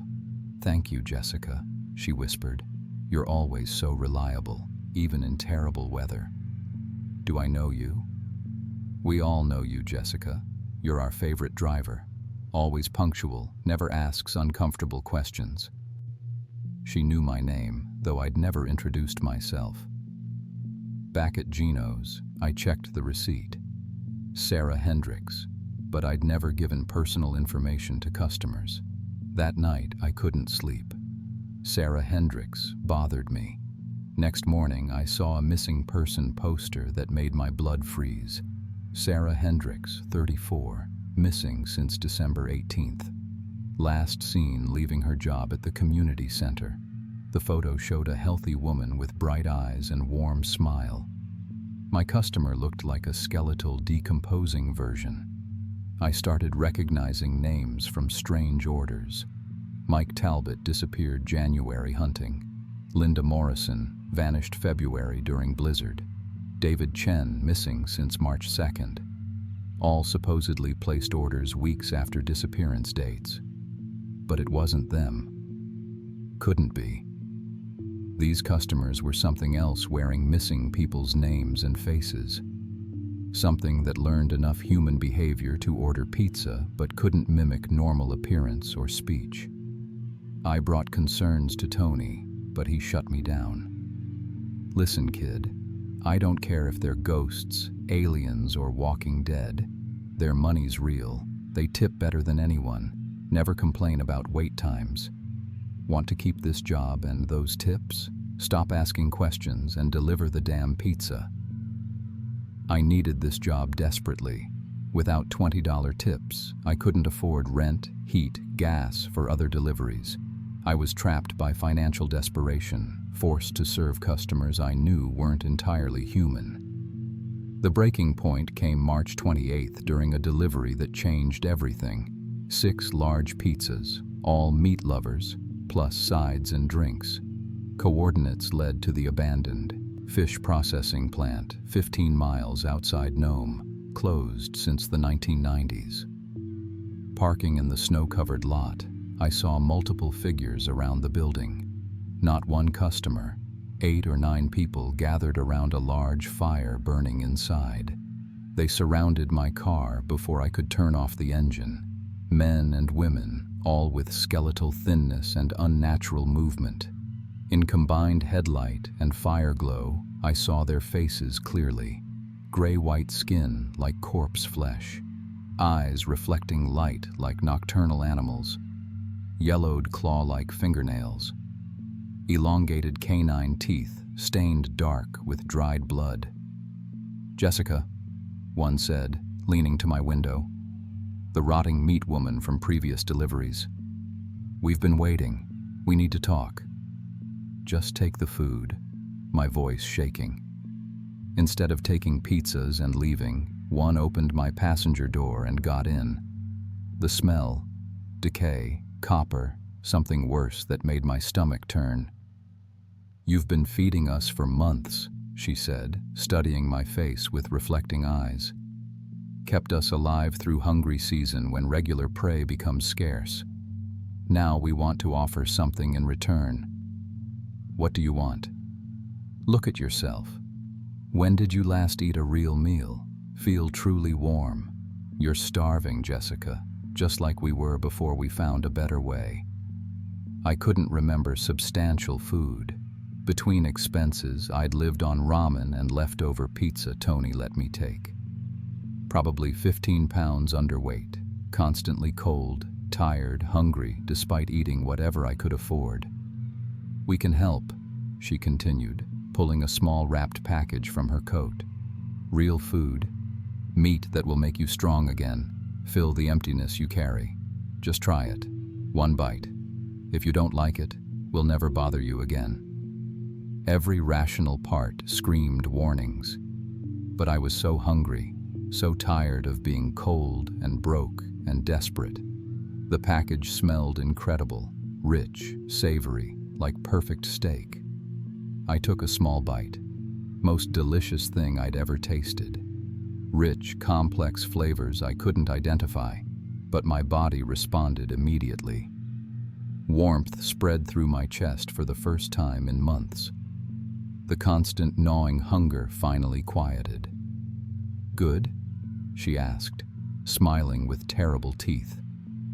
I nodded, already wanting more, knowing I'd do anything for more. "Come back tomorrow night after your shift. We'll have more real food.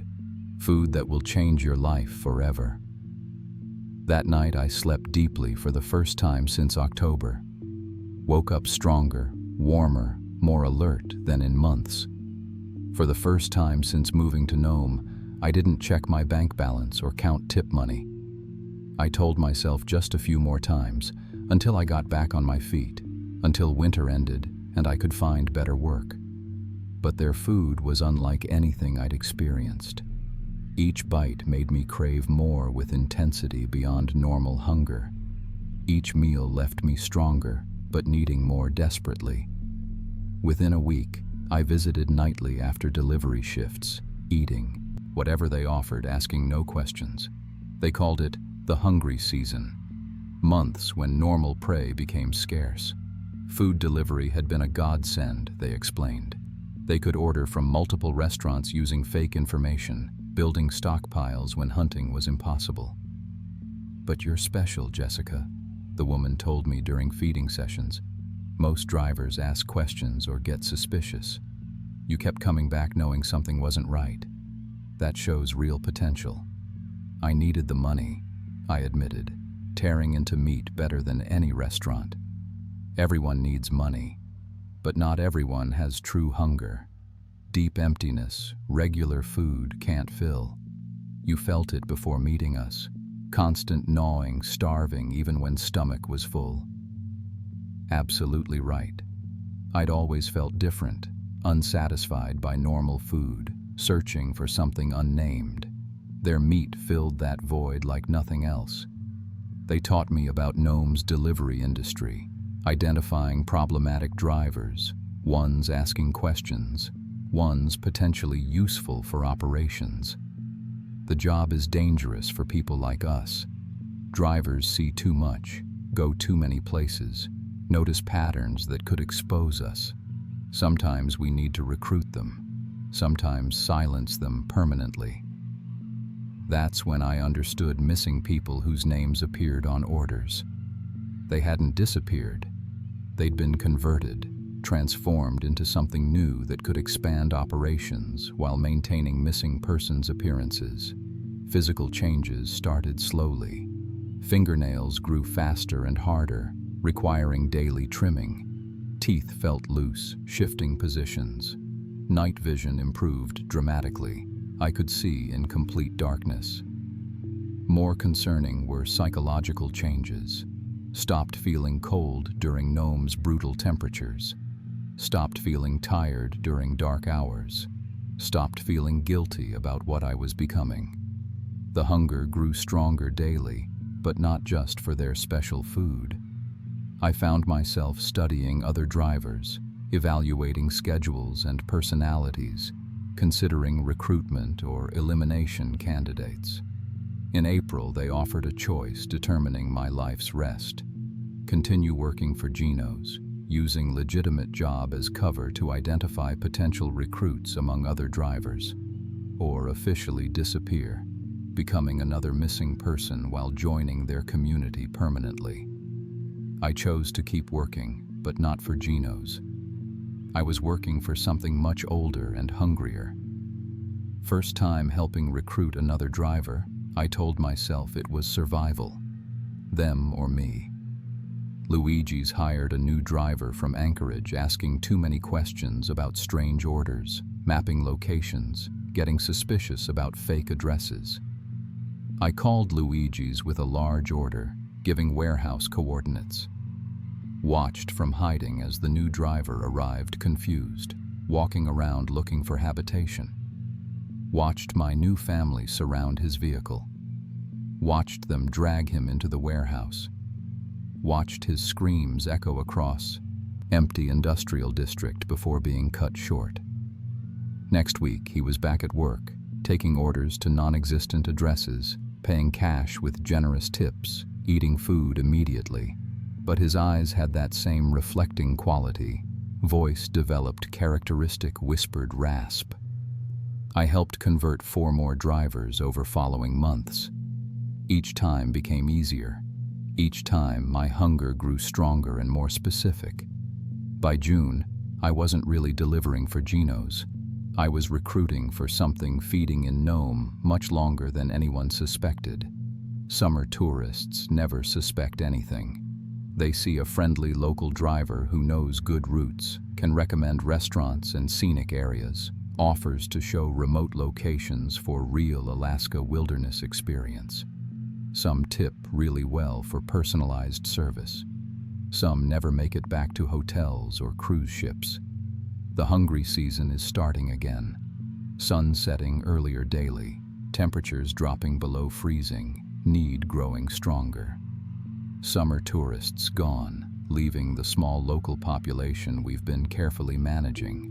But we're always looking to expand operations to other isolated communities.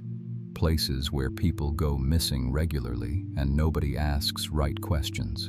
Places where delivery drivers work alone during long, dark winters. I'm sharing this because I want other drivers to understand what they might face in small Alaskan towns. The money looks good. High tips, desperate customers, steady work in terrible weather. But if you get orders to addresses that don't exist, if customers pay exact change with unusually generous tips, if they eat food immediately with desperate hunger, don't ignore warning signs like I did. The transformation isn't reversible. The hunger never goes away. Once you've tasted what we offer, regular food will never satisfy you again. We're recruiting in Kotzebue next month, expanding to Bethel and Barrow. The work is permanent, benefits substantial, and there's always room for drivers who understand the value of not asking questions. The hungry season is long in Alaska, and we need all the help we can get. More orders came to impossible addresses over the following weeks, always during storms, always whispered requests for meat-heavy pizzas, always customers who appeared from nowhere and paid in cold cash with generous tips. I started recognizing patterns. They always ordered multiple pizzas, more food than one person could eat. They always requested specific times, usually between 8 and 11 p.m. They always paid exact change plus exactly $20 tip, never more, never less. The customers themselves were unusual. Extremely thin, almost skeletal, but ordering huge quantities of food. They ate immediately, tearing into hot pizzas with their bare hands, consuming them desperately like they hadn't eaten in days. And they were strong. I watched a woman who couldn't have weighed more than 90 pounds carry 4 large pizzas and a 2-liter of soda like they were empty boxes. But the tips were keeping me afloat. Each delivery to these strange customers meant $20 extra. In a town where most people tipped $3 or $4 maximum, these orders were saving my financial life. I told myself they were just eccentric locals. Nome attracted odd people, miners, fishermen, survivalists who preferred isolation. Maybe they were prepping for longer storms, bulk ordering food to stock up. The rationalization became harder in March when I started noticing the smells. During a delivery to coordinates that led to an abandoned mining building, the customer who met me smelled like spoiled meat. Not just bad breath or poor hygiene, the deep, nauseating stench of rotting flesh. When she smiled, I saw that her teeth were stained dark red. "Thank you," she said in that same damaged whisper. "You're always so reliable." "Do I know you?" I asked, because something about her felt familiar. "We all know you, Jessica. You're our favorite." She knew my name even though I'd never introduced myself. When I got back to the restaurant, I checked the order. It was placed under the name Sarah, but I'd never told any of these customers my name. I started paying closer attention to the orders. Different names, but the voices all sounded similar. That same hoarse whisper, like damaged vocal cords. The phone numbers were always different too, but they traced back to disconnected lines or numbers that didn't exist.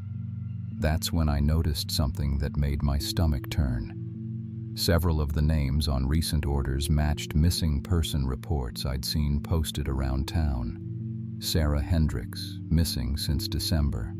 Mike Talbot, disappeared in January. Linda Morrison, vanished during a February storm.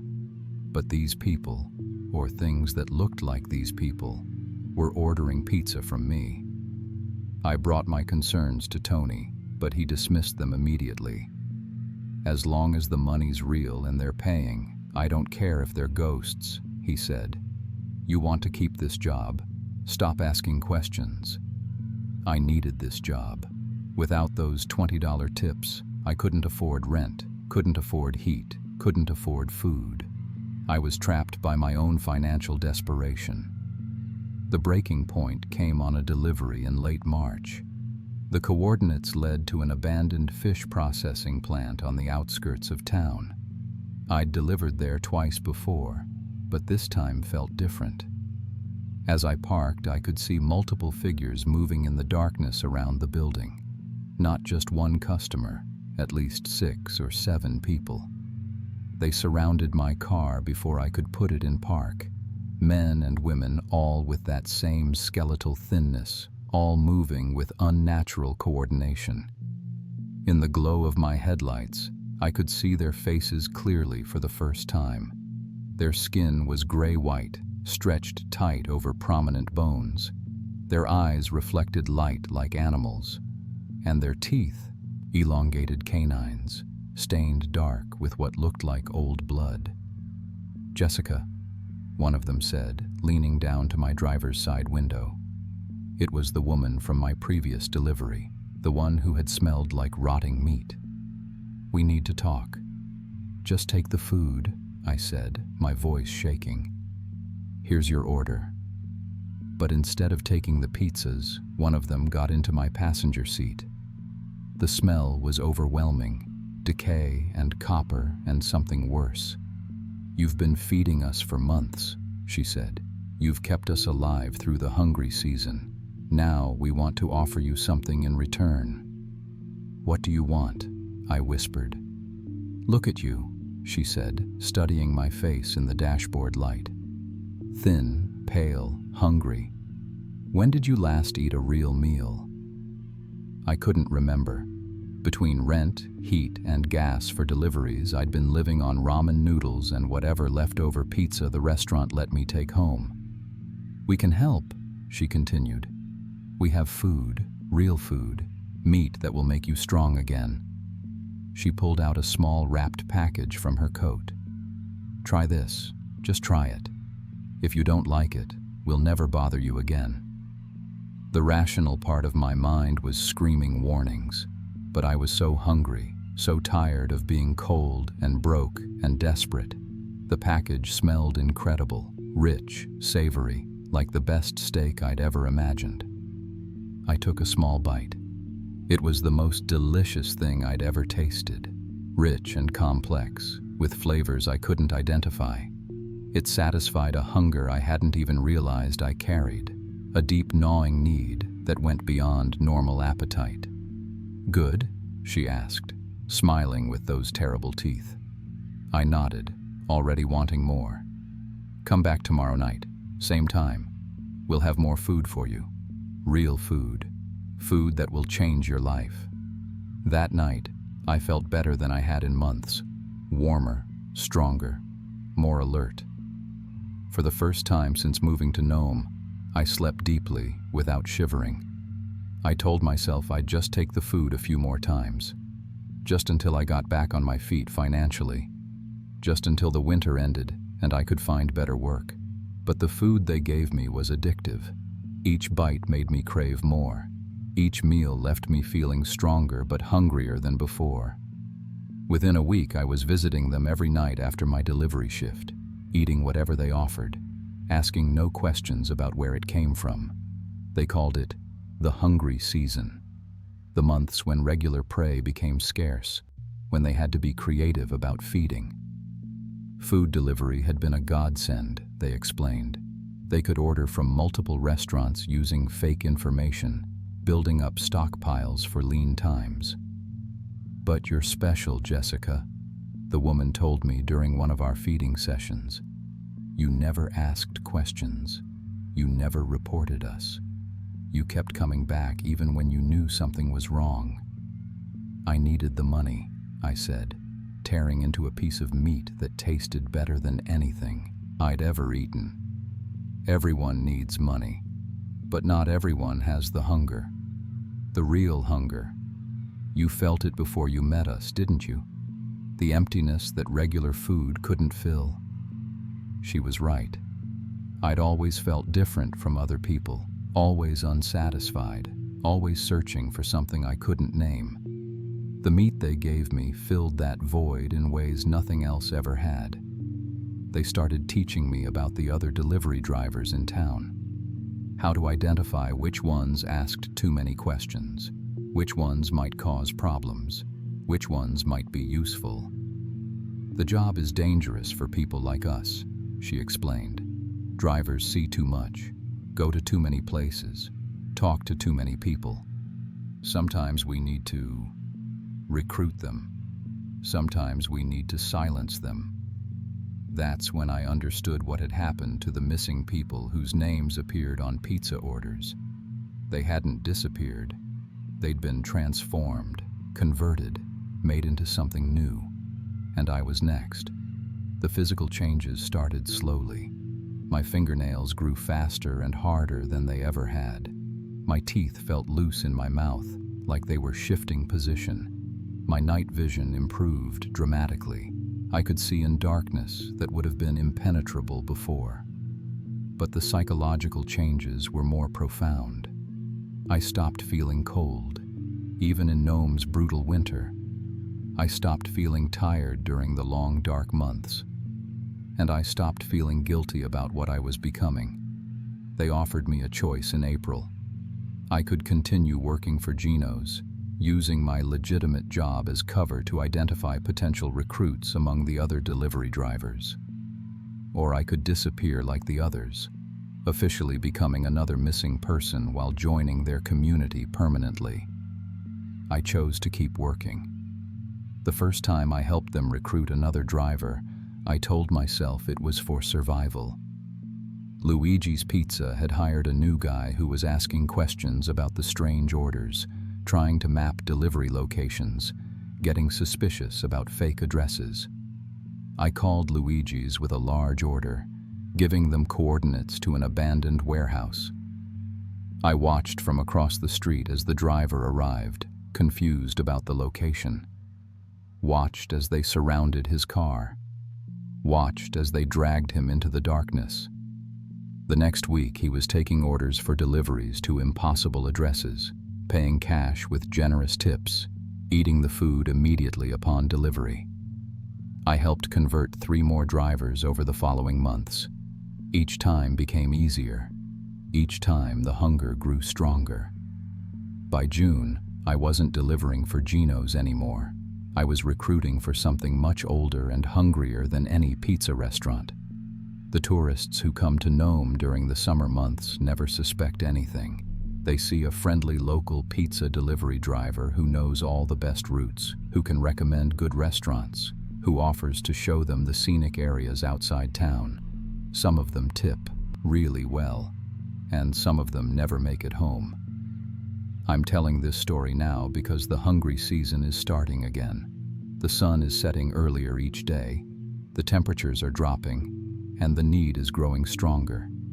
If you're a delivery driver working anywhere in rural Alaska, be careful about orders to addresses that don't exist.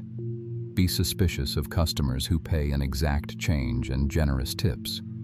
And if someone offers you food that tastes better than anything you've ever eaten, don't take it. The hunger it creates never goes away, and we're always looking for new family members to help us through the long, dark winter. The work is permanent, but the benefits are substantial.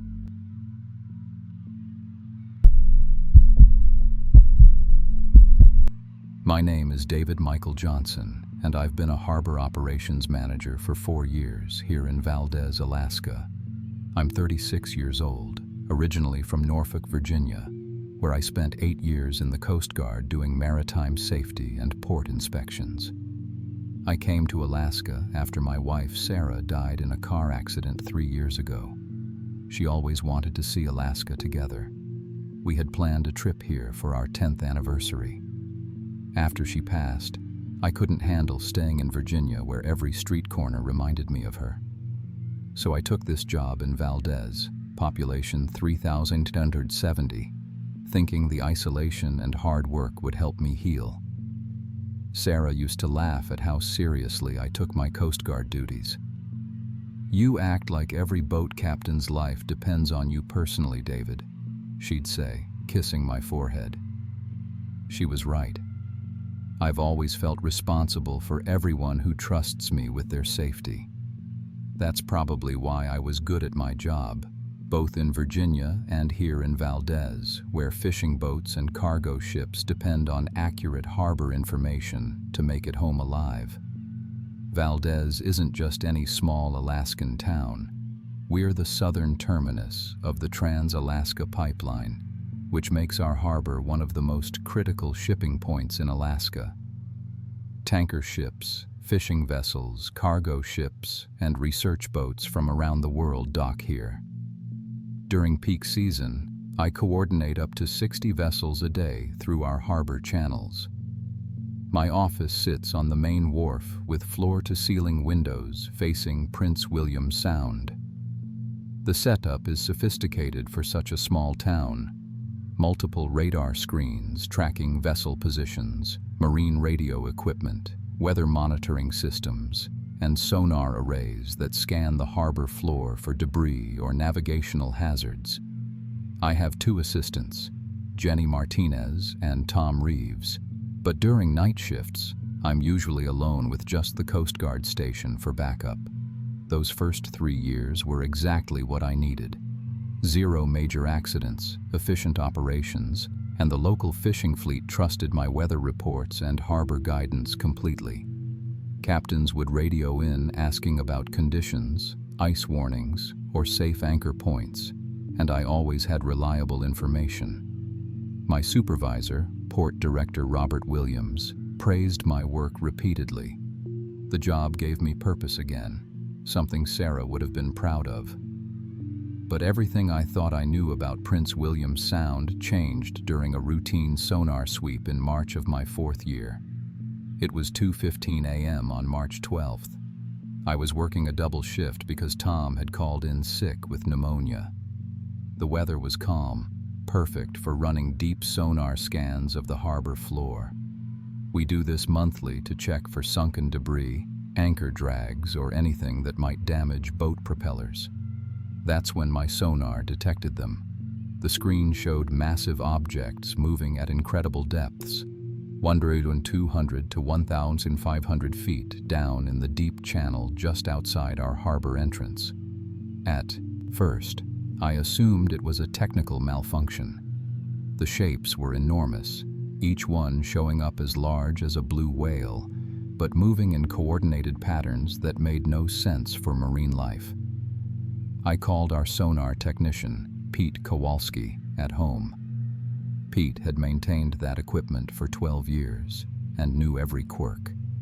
"David, if your sonar's showing coordinated movement at those depths, something's definitely down there," he said, his voice serious.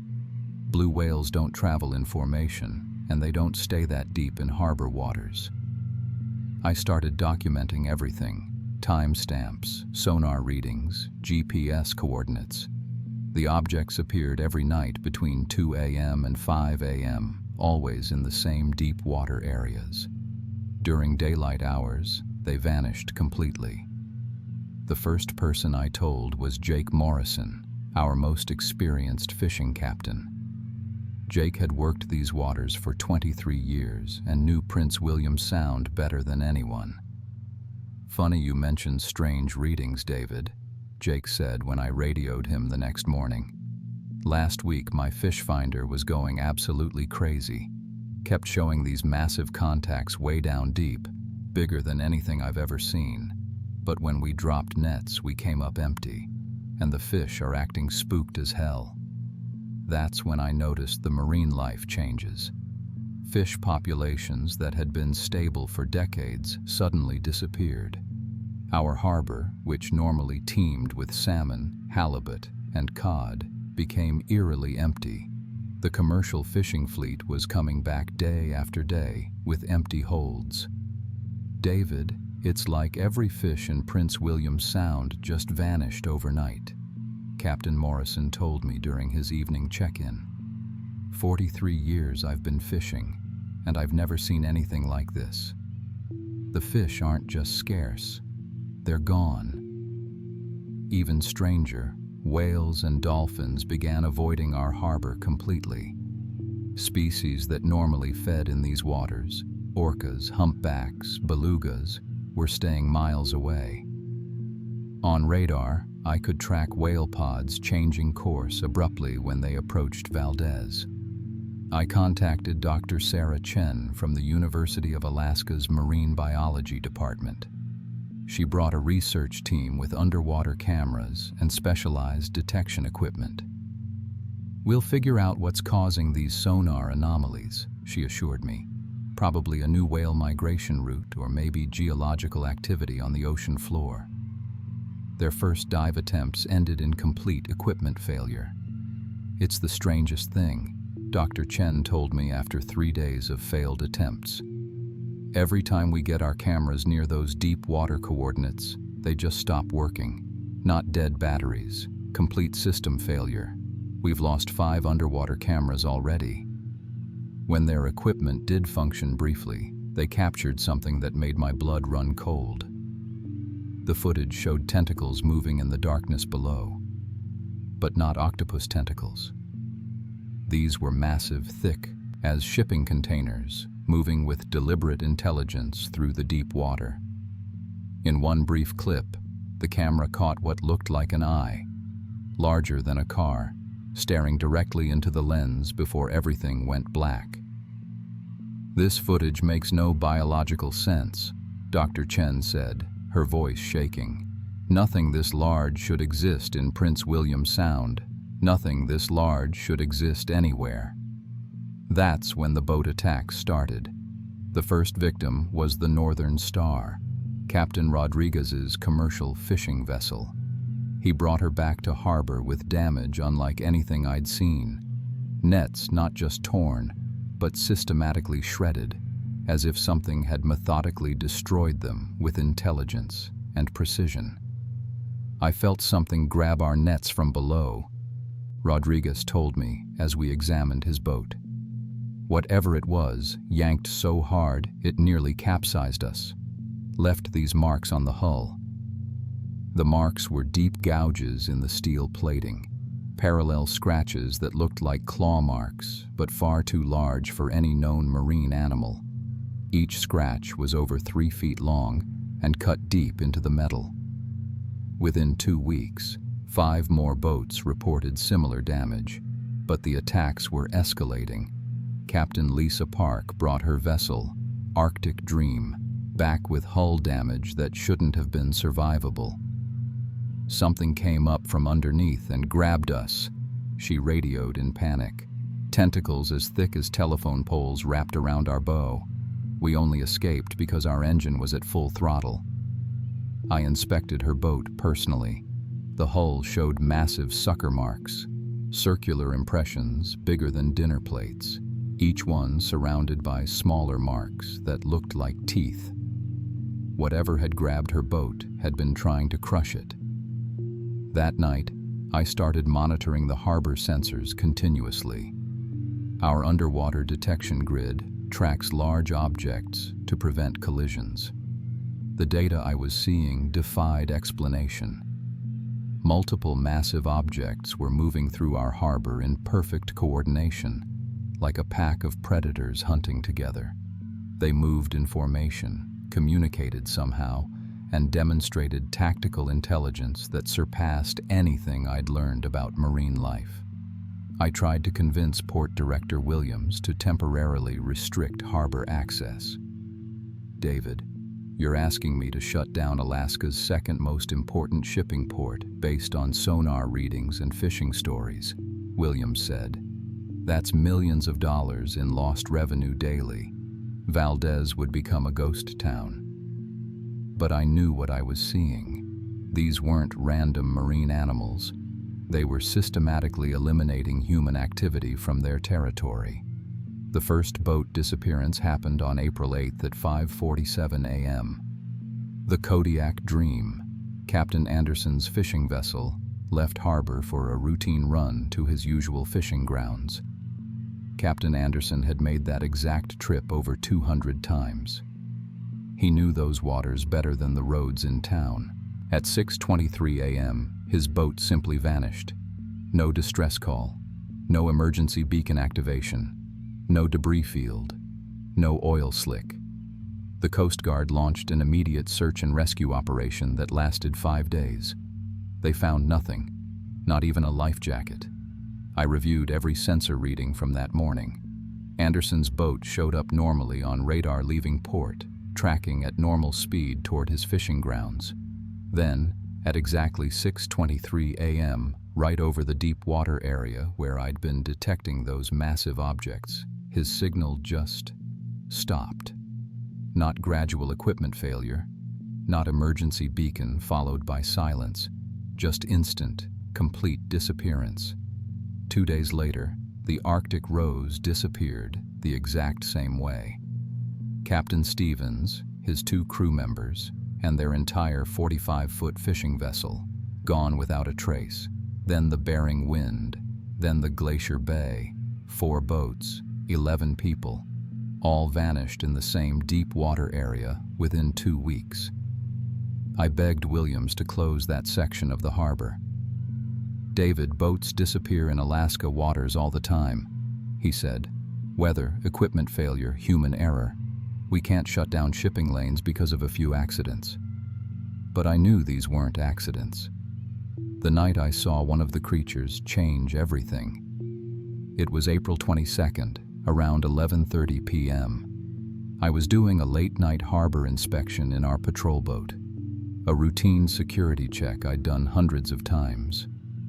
The water was unusually calm, visibility was excellent, and I was checking the navigation lights on our outer harbor buoys.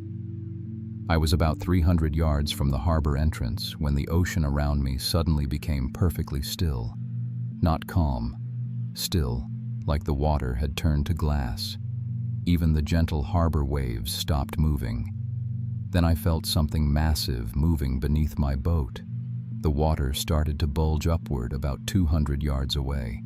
Something enormous was rising from the depths. I grabbed my spotlight and aimed it at the disturbance. What surfaced defied every biological law I knew. A head the size of a small building broke the surface, covered in what looked like armored scales that gleamed wetly in my spotlight beam. But it was the eyes that made my hands shake. Two enormous, intelligent eyes, each one larger than my patrol boat, staring directly at me with unmistakable awareness. Then came the tentacles, dozens of them, each thicker than telephone poles, reaching maybe 250 feet into the air above the waterline. They moved with purpose, testing the air, sensing their environment. I could see smaller appendages along each tentacle that looked like hands or claws. The creature studied me for what felt like hours but was probably only 30 seconds. Those massive eyes showed intelligence that was ancient and calculating. It wasn't looking at me like an animal looks at a human. It was evaluating me, determining if I was a threat. Then it submerged so quickly it created a whirlpool that nearly capsized my patrol boat. The waves it generated rocked me violently for several minutes. I radioed the Coast Guard immediately, but by the time they arrived, the water was perfectly calm. No evidence. No proof except my testimony, which Williams dismissed as stress and sleep deprivation. But the creatures had revealed themselves to me for a reason. The next morning, I found the cargo ship Pacific Navigator dead in the water 5 miles from harbor, sending desperate distress calls. Captain Reeves and his crew were traumatized and refusing to move their vessel. "Something attacked us," Reeves told me over the radio, his voice shaking. "Multiple somethings. They came up from below and tried to crush our ship. We've got massive hull damage." When the Coast Guard towed them to harbor, the damage was incredible. The Pacific Navigator was a 400-foot cargo vessel with reinforced steel plating. Whatever had attacked it had left dents and scratches that looked like a giant had tried to crumple the ship like a tin can. But more disturbing were the sucker marks. Hundreds of them covering the entire hull, each one larger than a manhole cover. The pattern suggested multiple creatures had coordinated their attack, working together to try to crush the ship.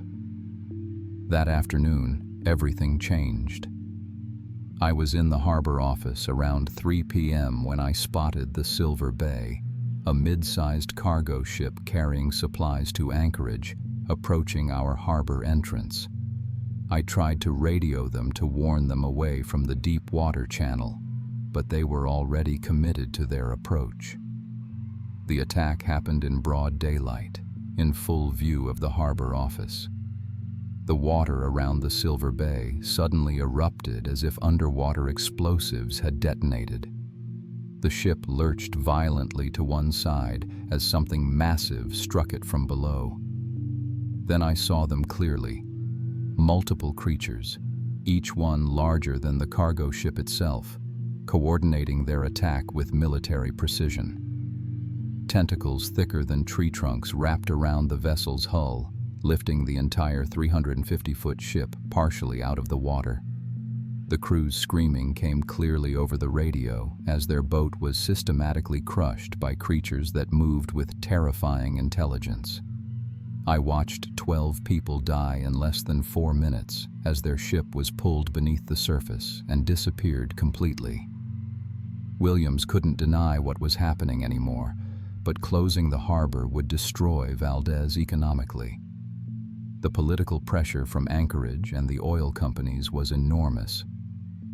"We'll increase Coast Guard patrols and install additional monitoring equipment," he decided, "but we cannot shut down operations." I was ordered to continue sending ships through waters I knew were deadly. For the next 2 weeks, I managed to route most traffic around the worst attack zones. But the creatures were learning.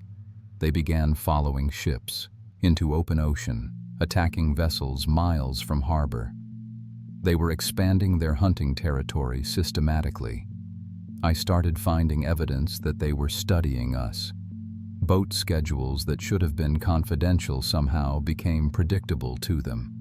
They began attacking specific vessel types: fishing boats on Mondays and Thursdays, cargo ships on weekends, research vessels during morning hours. The pattern was too precise to be coincidence. These creatures weren't just intelligent. They were learning our operational patterns and using that information to hunt more effectively.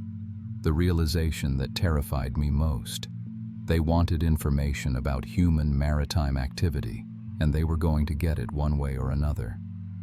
On May 15th, everything changed permanently. I was doing a routine evening harbor inspection in our patrol boat when something massive struck us from below. The impact flipped the boat completely, throwing me into the 38-degree water of Prince William Sound.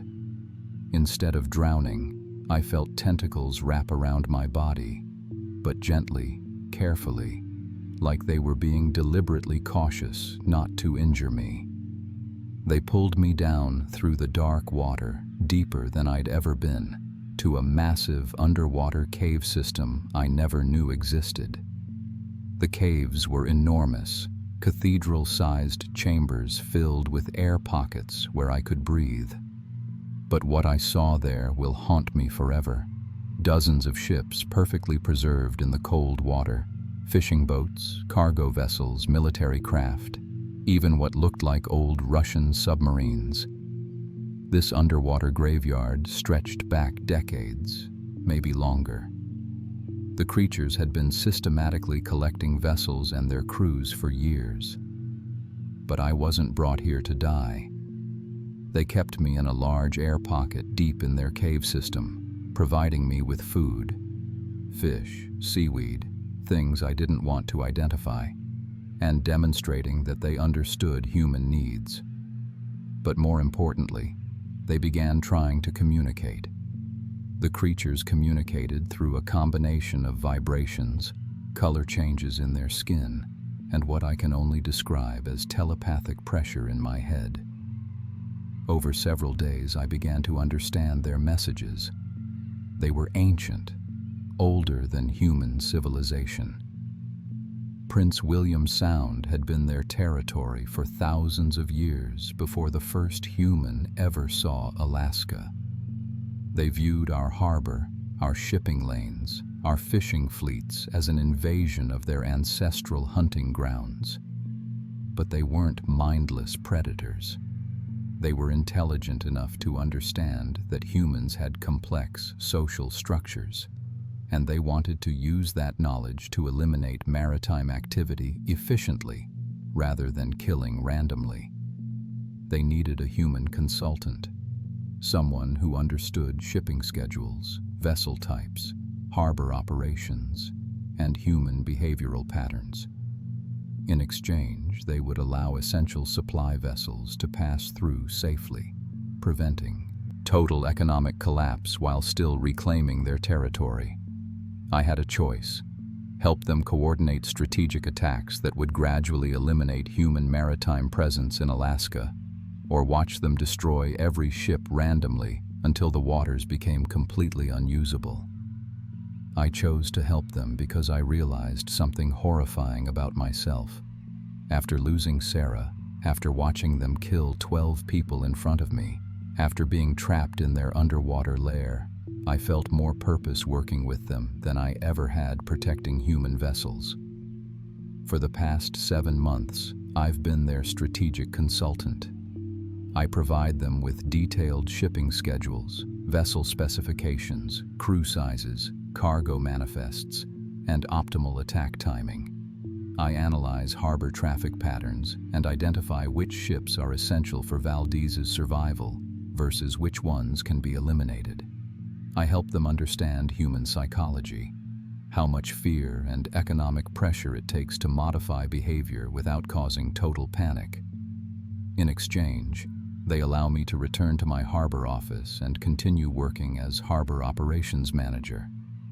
To everyone else, I'm just dealing with unusual marine activity and increased equipment malfunctions.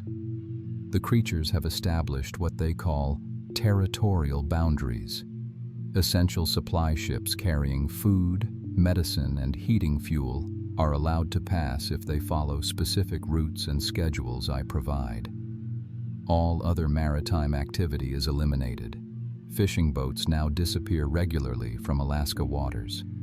The commercial fishing industry in Prince William Sound is effectively dead.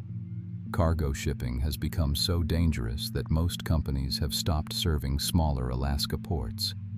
But the most disturbing part is how efficiently the system works. Using my knowledge of shipping routes and harbor operations, the creatures have expanded their territorial control to other Alaska harbors. They've established communication networks with similar ancient entities in waters near Seward, Whittier, and Homer. I provide coordinated intelligence that helps them eliminate maritime activity across hundreds of miles of Alaska coastline. I still live in my small apartment in Valdez. I still report to the harbor office every morning. Port Director Williams thinks I'm doing exceptional work managing unprecedented marine life activity. The Coast Guard credits me with maintaining minimal essential shipping despite severe environmental challenges. But every night, I return to the underwater caves to provide updated intelligence and receive new instructions. The creatures have shown me things that prove they've been patient for decades. They have detailed observations of human maritime activity going back to the 1970s. They've been learning, planning, and waiting for the right moment to reclaim their territory systematically rather than through random attacks. What terrifies me most is how natural this work has become. When I analyze a shipping schedule now, I automatically identify which vessels can be eliminated without disrupting essential supplies. When a fishing captain radios for harbor information, I calculate whether their disappearance will send the right message to other maritime operators. When cargo ships request docking clearance, I determine if their destruction will maximize economic pressure without triggering federal intervention. I've become better at this job than I ever was at protecting human vessels. Last month, the creatures revealed their ultimate plan. Alaska's maritime isolation isn't their final goal. They want to expand territorial control to the entire North Pacific. Using the intelligence network we've established and the fear we've generated, they plan to make maritime shipping impossible from California to the Bering Sea. I provide strategic analysis for each phase of expansion, helping them identify critical shipping routes, optimal timing for major attacks, and psychological pressure points that will force shipping companies to abandon Pacific routes entirely. The most disturbing part is how proud I am of the work. We've eliminated over 90% of non-essential maritime traffic in Prince William Sound while maintaining just enough supply shipping to prevent federal military intervention. Fishing fleets have relocated to safer waters. Cargo companies have developed expensive overland routes rather than risk Alaska shipping. Tourism vessels avoid our waters completely. It's the most successful territorial reclamation project in modern history, and I'm the strategic architect. Sarah used to worry that I cared too much about other people's safety. She never imagined I'd become this good at eliminating it. Ships still disappear regularly from Alaska waters, but now the disappearances serve strategic purposes rather than random predation. Every attack advances our territorial expansion goals. Every elimination sends calculated messages to the maritime industry. The harbor masters of Alaska aren't working for human shipping companies anymore. We're territorial administrators for entities that understand the ocean better than humans ever will.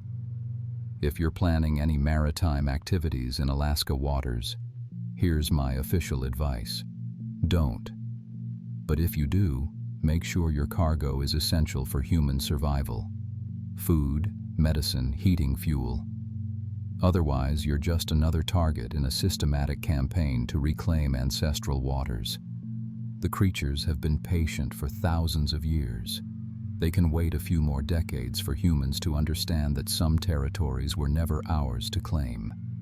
And I'll be here in my harbor office, helping them send that message as efficiently as possible.